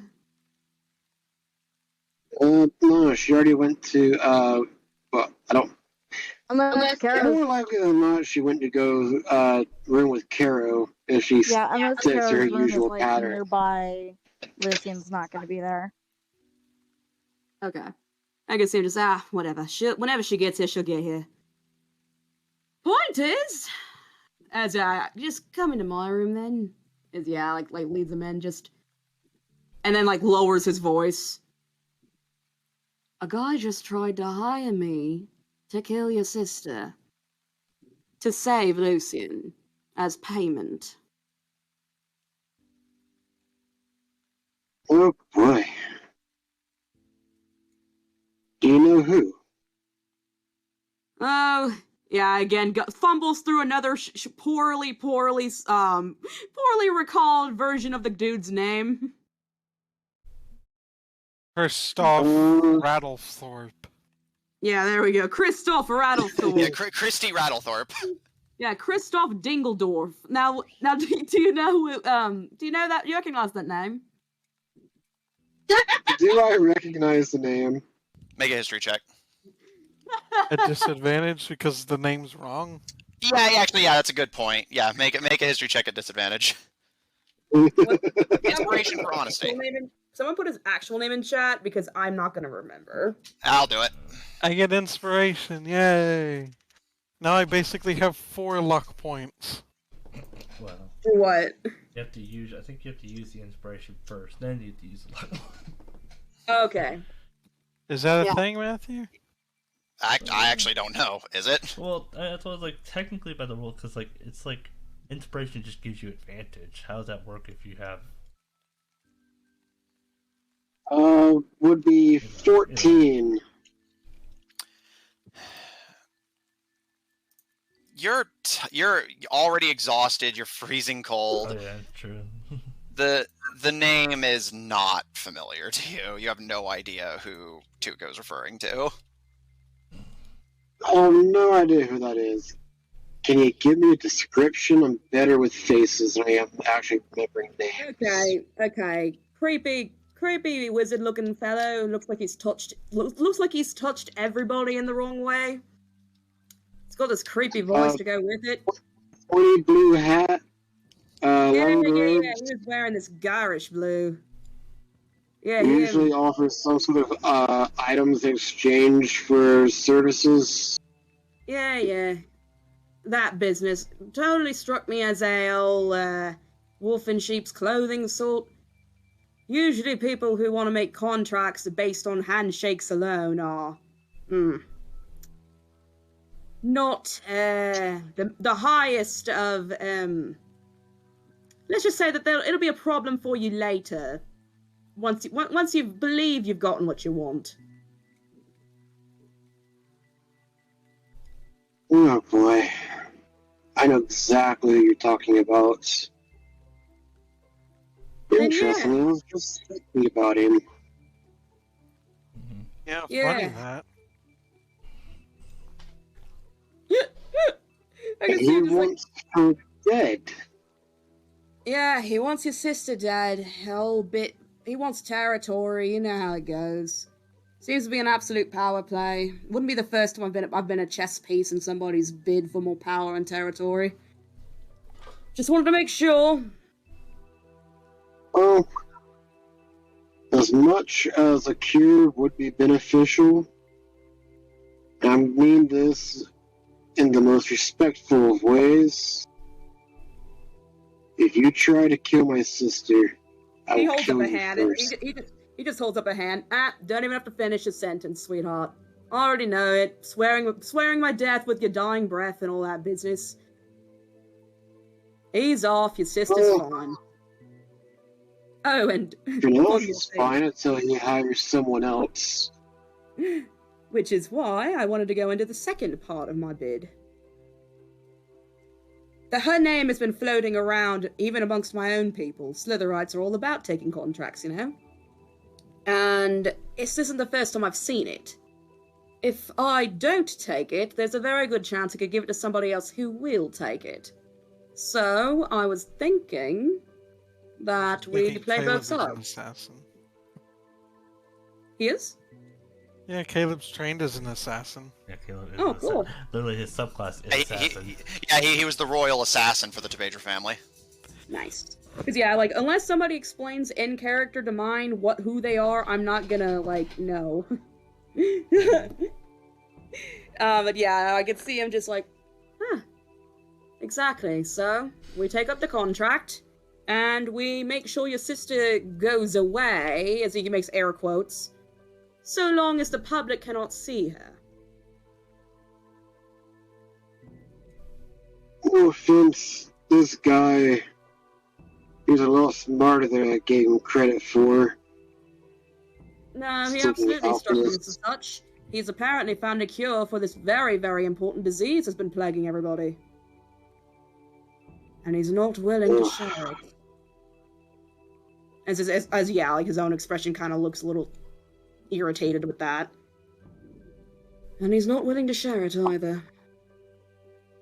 Well, Here's an thank you. idea. Let's kill him, and you can go through his notes where he probably wrote it down. I was thinking of that too. I was planning on poisoning him if all else failed. Poisoning him over a whole bit of I would drinks. rather use my own hands for this one. This has gotten very personal. Yes, but how do we? How certain are we that this one isn't some sort of magically gifted sort? Sure, you'll come at him with your fist and your sword, but who's to say he won't? He is very magically gifted from what I've seen. But those are usually the squishier type. Magic can only get you so much. I mean, as you can see him kind of gesture to his pockets before kind of like pulling up the fucking bazooka gun for all intents and purposes. We've got this. Well, thank you again. This has been very enlightening. Oh, there is one last person I want to run this by. The girl whose life is in the balance. And the doctor, at the same time. I was hoping that her and I could potentially try and reverse engineer whatever it was he did. Or at least find out exactly how he did it. He explained it to me, yes, but he neglected to show me how he did any of it. Yeah, magician never reveals their secrets. Yeah. It's like, But- you're not a feckin' magician, are you, mate? You're an alchemist. If you manage to get in touch with Lucian tonight, she can message my sister to get her thoughts on the matter. But Either way, I was thinking that it would be in our best interest if we went her way anyway. Like I said earlier, if we're not going to take the contract, somebody else absolutely will. And from what I know of the girl, there's tons of people that have been trying. She must have some form of cunning to be able to escape it for this long. But it wouldn't be her. I'm sure she could do with extra hands. yeah, Okay, then at the start of daybreak, I'll run it by the rest, and we'll head out that way. well, we gotta go to Badger first. To Badra? Why? Yeah, for Caleb. He wanted to go deal with his family and why they're not helping. Oh, yeah. You can see him just kind of thinking about it. But that shouldn't take more than a couple days. I'm sure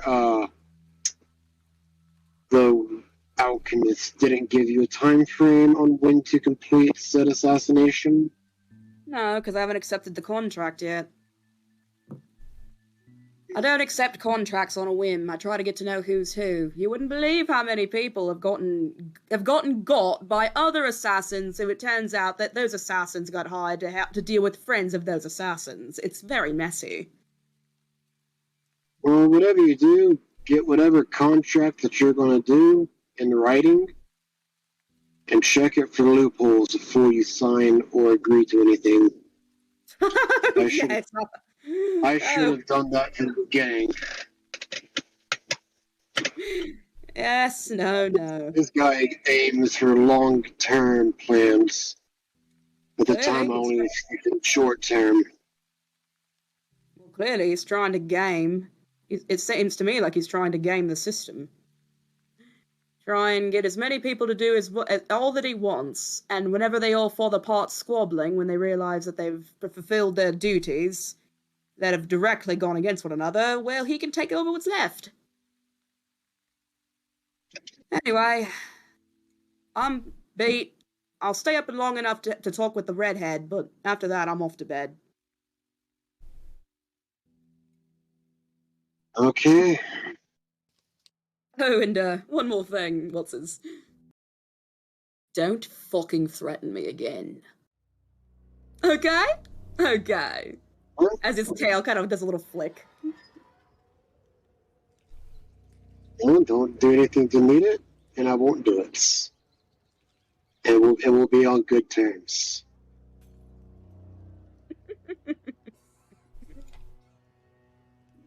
I expect the same thing from you if it was the other way around.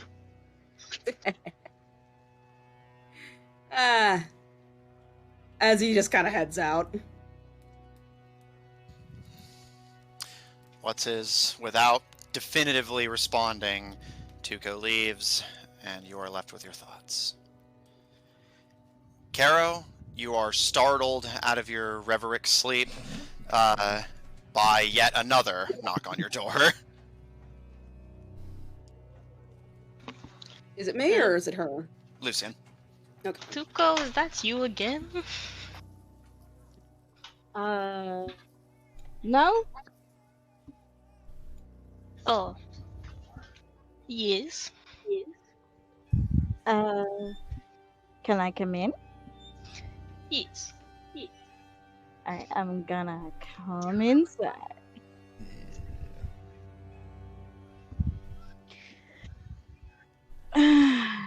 Are there 2 beds in here? Can I sleep here? There are not 2 beds, but the bed itself is fairly sizable, and you've shared a bed with Caro before. Yeah. I'll just be like, do you mind if I room here with you? I did not mind. As I look at her, how's she looking? Like, besides a little tired.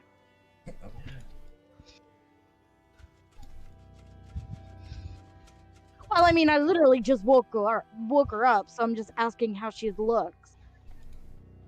Well, Caro, how do you look? You could imagine that maybe her eyes would be bloodshot if they weren't already red.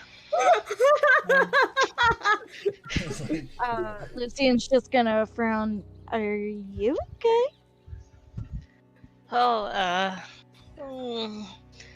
I guess some things have just happened that I don't know how to feel about. Do you want to talk about it? Do you remember the, Wizard Man? Wizard Man. That is a very broad spectrum. Could you be a little bit more? Who gave us stuff a long time ago, I Well, think. You weren't there. He gave us, yeah. Didn't he give a? Didn't Oh, he no, give he gave one to Caro, Caleb, and Raccoon as well. It's just he did that in Mercurial instead of here. Oh. I thought I remember. Are you talking about the alchemist? I think so. But It's got like Tuco those said weird he blue talked to robes. him.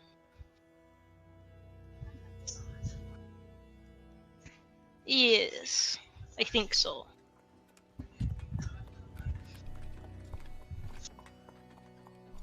But he What was did- going to hire Tuco to kill Gil, or what's his sister. But he also had a way to heal you guys.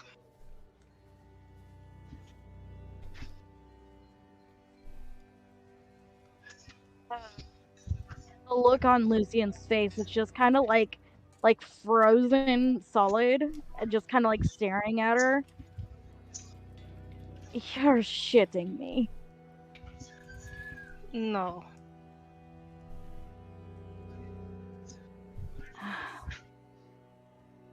I knew this guy smelled.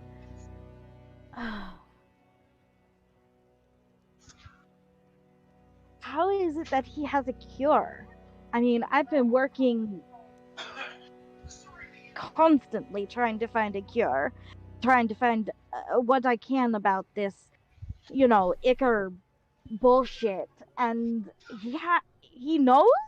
Like, I don't know. Tuko just had some blood that was from Crystal.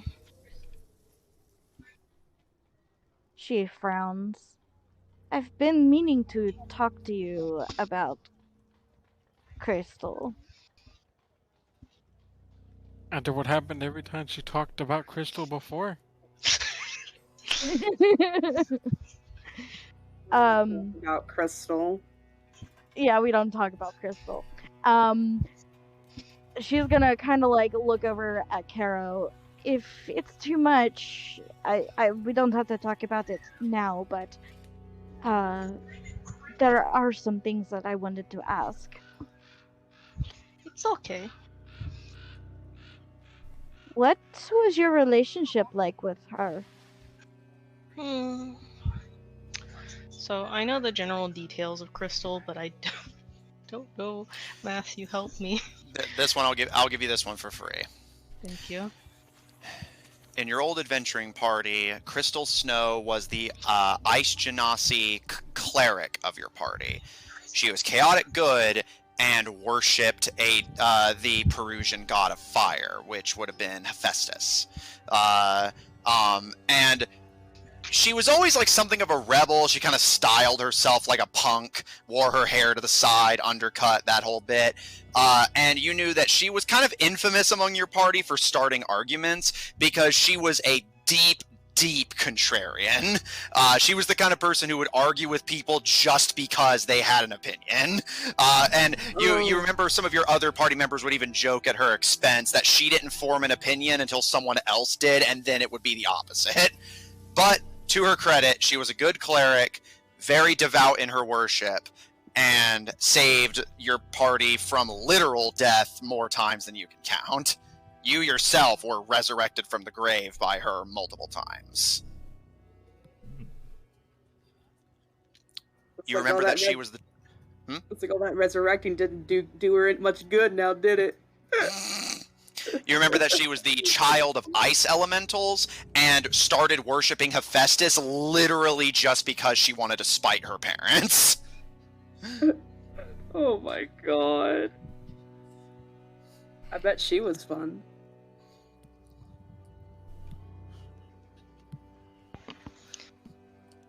She was a wild card. But she was a very good healer.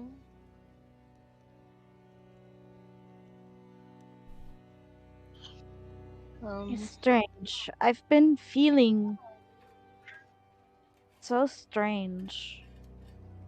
Especially when I try to remember my past and trying to, remember more. It's hard for me to remember. And when I do try to do that, I feel weird. And I guess I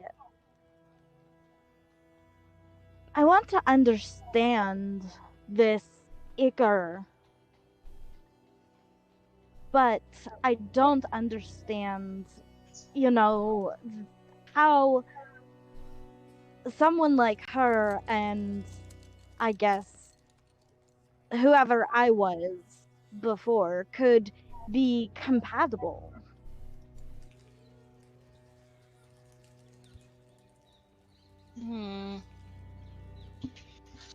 Maybe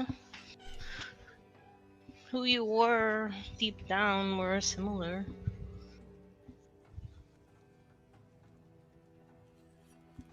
Maybe. I don't know. What was your whole party like? Did your adventure party have a name?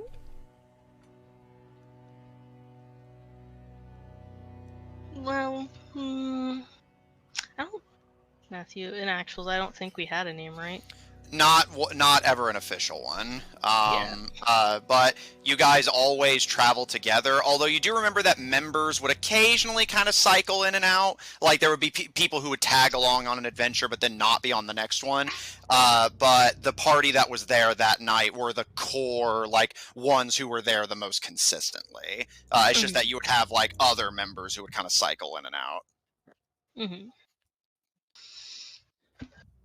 Well, we never really had a name since we weren't always the same people in the party, but everyone that you guys are the ones that stuck around.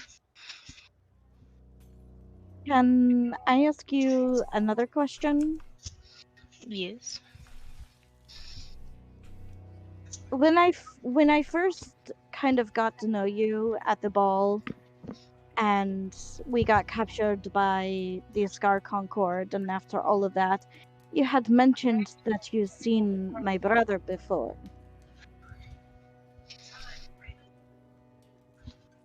Yes.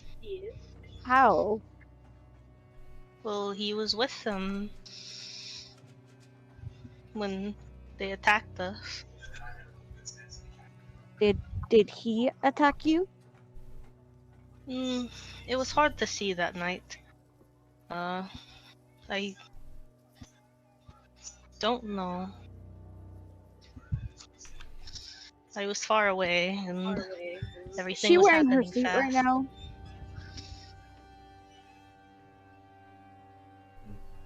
Caro? Caro, you wearing your suit? I feel like she would take it off when she's sleeping, but... So... You know what? Lucian doesn't care. Lucian's going to throw her hands around Caro and just engulf her in the biggest hug.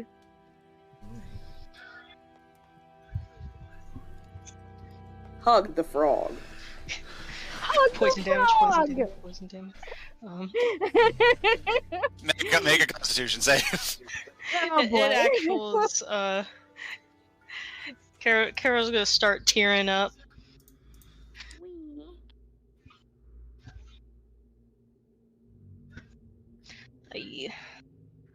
I just miss my friends. They're the closest thing to Not the greatest. family that I 9. knew. Before she passes out. This is gonna knock her out, but yeah, before you continue, Caro, yeah, just as a side note, Lucian, you are now poisoned. Yeah. No, Lucian doesn't give a fuck. She's just gonna keep hugging her frog friend. Poison. He does I not didn't care. I want to know, just like, it's like you just touch these people and they're poisonous. Yeah, they're poison dart frogs. Yeah. Oh, that's funny. Yeah, they don't poison each other, luckily. Well, the thing is, that wouldn't even be a problem. She wouldn't be poisoned unless she's like licking her. Well, yeah, but that's in the real world. It doesn't work that way in D&D. Yeah, like their skin They have an is aura poisonous. like radioactive Oh, things. fuck's sake. Yeah, their skin is poisonous. Touch them and you make that con save. Yeah. Go on, Caro. Yeah, I just, I miss my friends. They're the I'm closest pull thing back I in. had to family, and I guess how the common species see it. Well, and she kind of like looks really like long at Caro. If I could have a sister, I'd want her to be you. Caro starts like actually like crying now. It's just no,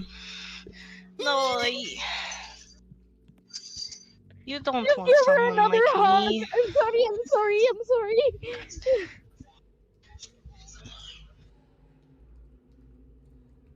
I don't know.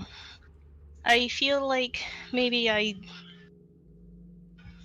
don't remember them as well as I should, or maybe I just hurt the people around me.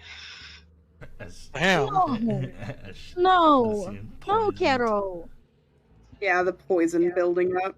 Yeah, as the fucking Yeah, Lucian, poison you takes in feel my really body. nauseous.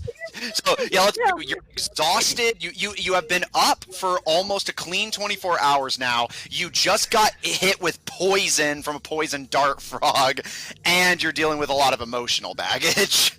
Yeah. So, I'm gonna say this. Lucian just goes, no, and then she retches beside, like, on the floor, throws the fuck up, and then looks back at Caro. No. No! Oh. Caro, you know, I literally just went to the church just now. When I first came here, Lucifer decided to set fire to it and make a skeletal monster thing that set fire. It was a thing. Anyways, Lucifer was, you know, fucking shit up as Lucifer does. And I just she kind of like shakes her head. She's like, I I don't think it's you. I just think it's this fucking Concord.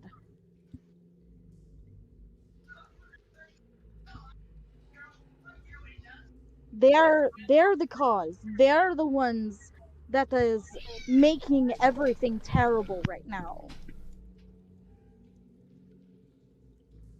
And if it helps, we are going to go save your friend. And I will do everything I can to help you.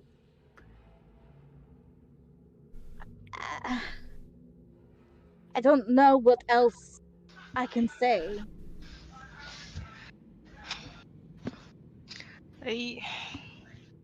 As much as I want my friends back, I don't think we should trust a man who'd be willing to kill someone just to save another. You see Lucian just kind of really, really frown and tears kind of welling up in her own eyes. I agree. But there lies in a problem. Lucifer told me that he had done so many things. But, you know, in order to get me back, I guess. So, what if, like, I mean, obviously he had to have killed somebody. Right? Well, he may have killed my So, friends. she looks very distraught.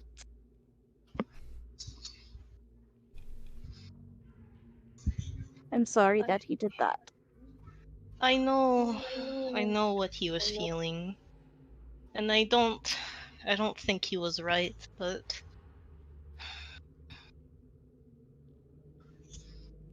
I think he should have let you go. I agree. I wish he had. But you're here now, and that doesn't mean you should go away again. I kind of give her a sad look.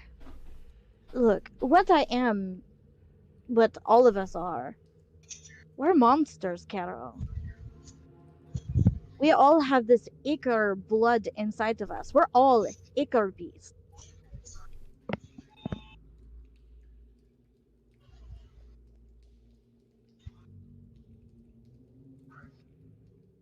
Whether that makes us part of the problem, I don't know.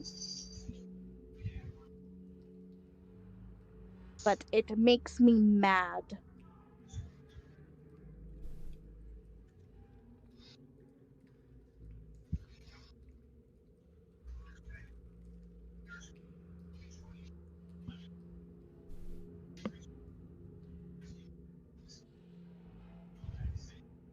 tense silence is broken by another knock at the door. The third one tonight. And I'm gonna have something that Caleb's gonna say before he goes to sleep. Alright, noted. We'll get back to you. Tuka? Hey guys, y'all look right terrible. Yeah, Lucy looks like absolute shit. Stop hugging the poison dart frog, you ninny. She needed a hug. Leave me alone. Ah, see, this is what. Fucking hell. All right. Caro, did you already tell her? Yes. Great, cool. Okay, so are you cool with this? General gist. I am torn between killing the guy who tried to hire me outright, or working with him long enough to potentially squeeze some more information, cures, and maybe even a bit of cash out of him. Information as well, if we can get him down and at our mercy. However, this is your life on the line, though, seeing as you'd love to throw it away at a moment's notice, sweetie that you are. I still felt that I needed to ask. Have you considered maybe we can do both? Indeed I have, and I'm interested to play ball. I think it would be very cunning of us to do both. Indeed. But my general plan was to... And there's a moment of thought as he kind of, like, toys with the different poisons and stuff that he's got. My initial idea of sorts was to slip something in this.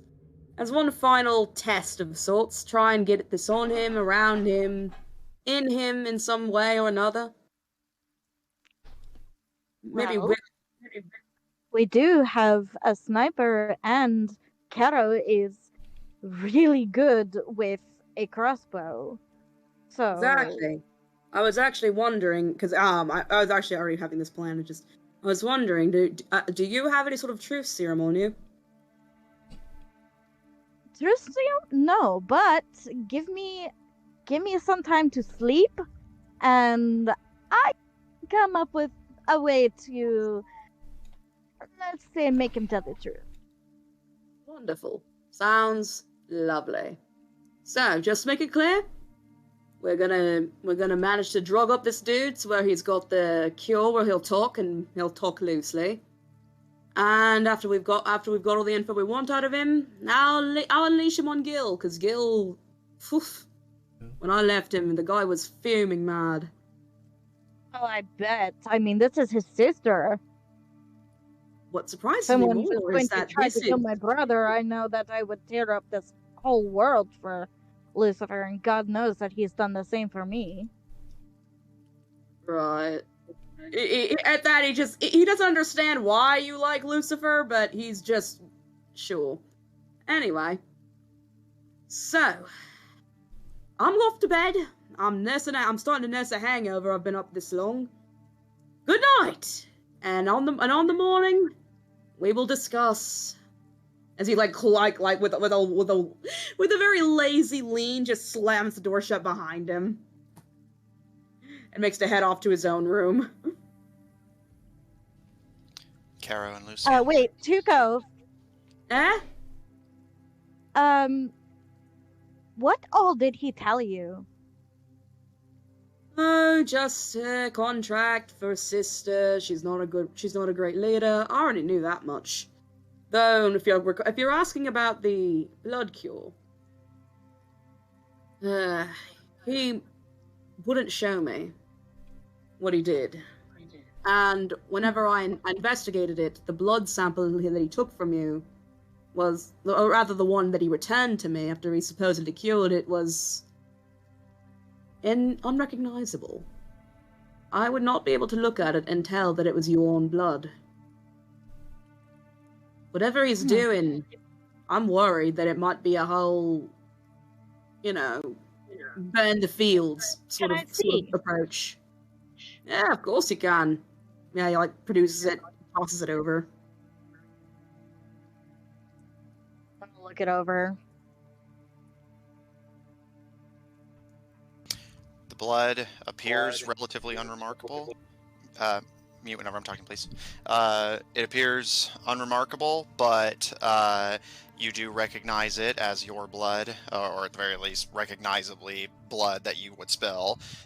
You've gotten so used to bleeding black that you had almost forgotten what it was like to see seemingly your own blood totally untainted. It occurs to me, there's two types of blood here. Indeed. So it occurs to me that if it takes separating the blood, if he does that, would Crystal be back? That's the funny bit. I don't really understand a thing about Crystal, aside from the glimpses I could overhear with y'all's conversation. But, I suppose it wanted me to bring it. Wouldn't it split? Exactly. If this thing is taken at its fullest scale, who's to say you wouldn't have this very unpleasant and very awkward Adam and Eving of sorts? Yeah, that's what I'm thinking. Is that something? Because didn't we see when Liv turned red? Yes, and yeah, basically, you saw him go into essentially a chrysalis of calcified ink and emerge as a completely different person. I mean, we were in a fight in the Underdark, and Zephyr made a decision that affected all of us. We were traveling with a cousin to President Argos, and Zephyr injected him with Zephyr's own blood, and Liv had turned really sick and turned into this chrysalis and emerged a new creature? It's hard to explain, but you've met Red. Yeah. Yeah, that's him. He is like... And she kind of pauses for a second. Zephyr's ink spawn? I guess? Anyway,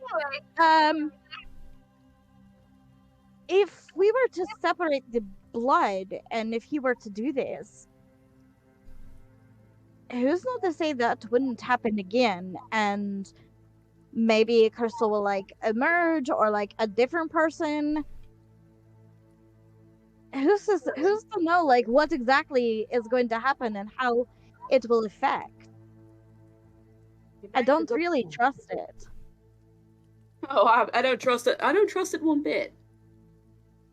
I find it very, very unbelievable that a guy like that has found a cure, yet hasn't sold it to the main markets yet. Hasn't managed to get it everywhere. A cure like that would sell like hotcakes. Well, he's a businessman. Exactly. And it's great business to start selling cures. Who cares if they work or not? You'd still think he'd distribute it. Here's the thing, though. I think maybe he was holding on to it for a while because we still don't know what the Skankar Court has, what their, final plan is, what their end goal is. We have no fucking idea. But it seems to me if he knows the cure, obviously he is either working for them or like he knows something. Indeed. Which again is why I want to interrogate the man. Grill him. Well, yeah. Well, all this speculation. Let's go ahead and just let time tell. We'll organize a plan of attack with the rest of the members for tomorrow if I can get them on board. If not, then I have no issue splitting the party with those willing to participate in this little endeavor. I'll look at Caro. I'll help. That sounds great. I figured you would. And I'm right behind you, Caro. Woo! Finally, we're going somewhere where I understand. As he's with a laugh of his head as he just, alright. I'm leaving now. Good night. Kisses. Love you both. I'm sleeping. As he again just dips out. Look at Caro. Did he just say kisses? He also said love, so I guess. Strange. I like him.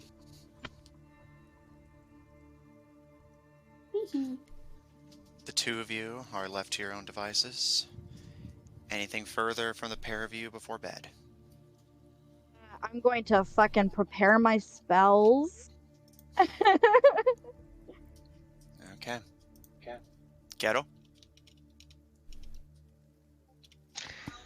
She's going to finally get some sleep.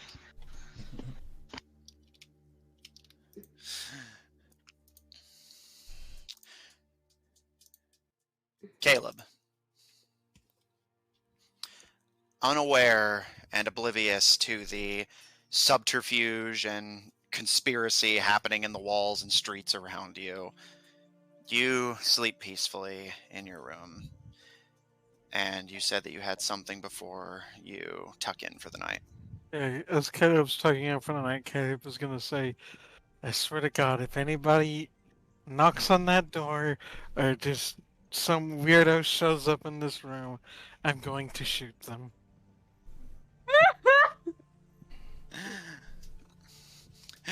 You kind of pause, almost half expecting an answer. You hear the floor creak behind you.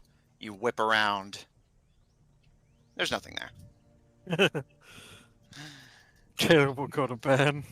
Just still thinking about that.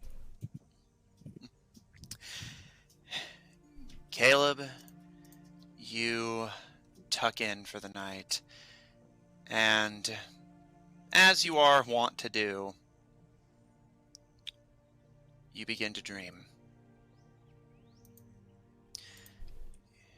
Your dreams wander from the faces of those slain, the I think elvish Caleb gives woman, a shit about them.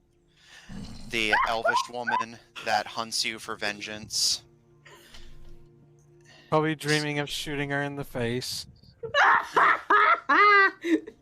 The Scar Concord that hangs the lives of everyone you know in the balance of their grabs for power.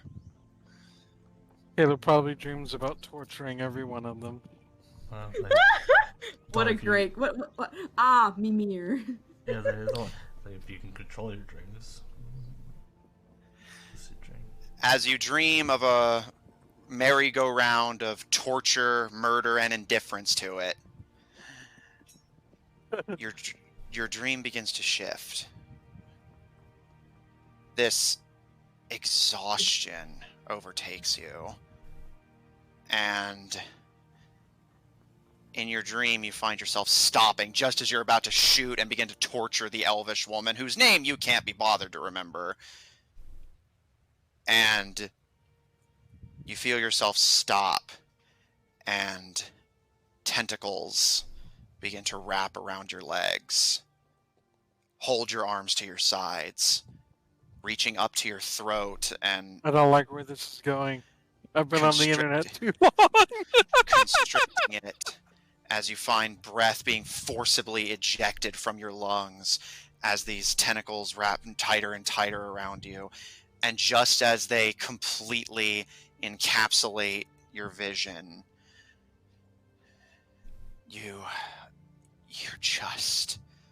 you're so tired. Even asleep, you're still tired. And you want nothing more than to never wake up again. And that is where we're going to end tonight's session. Depression. Are you killing me? Yeah, just Goodbye. Uh, You have been banned. just die in your sleep. You know.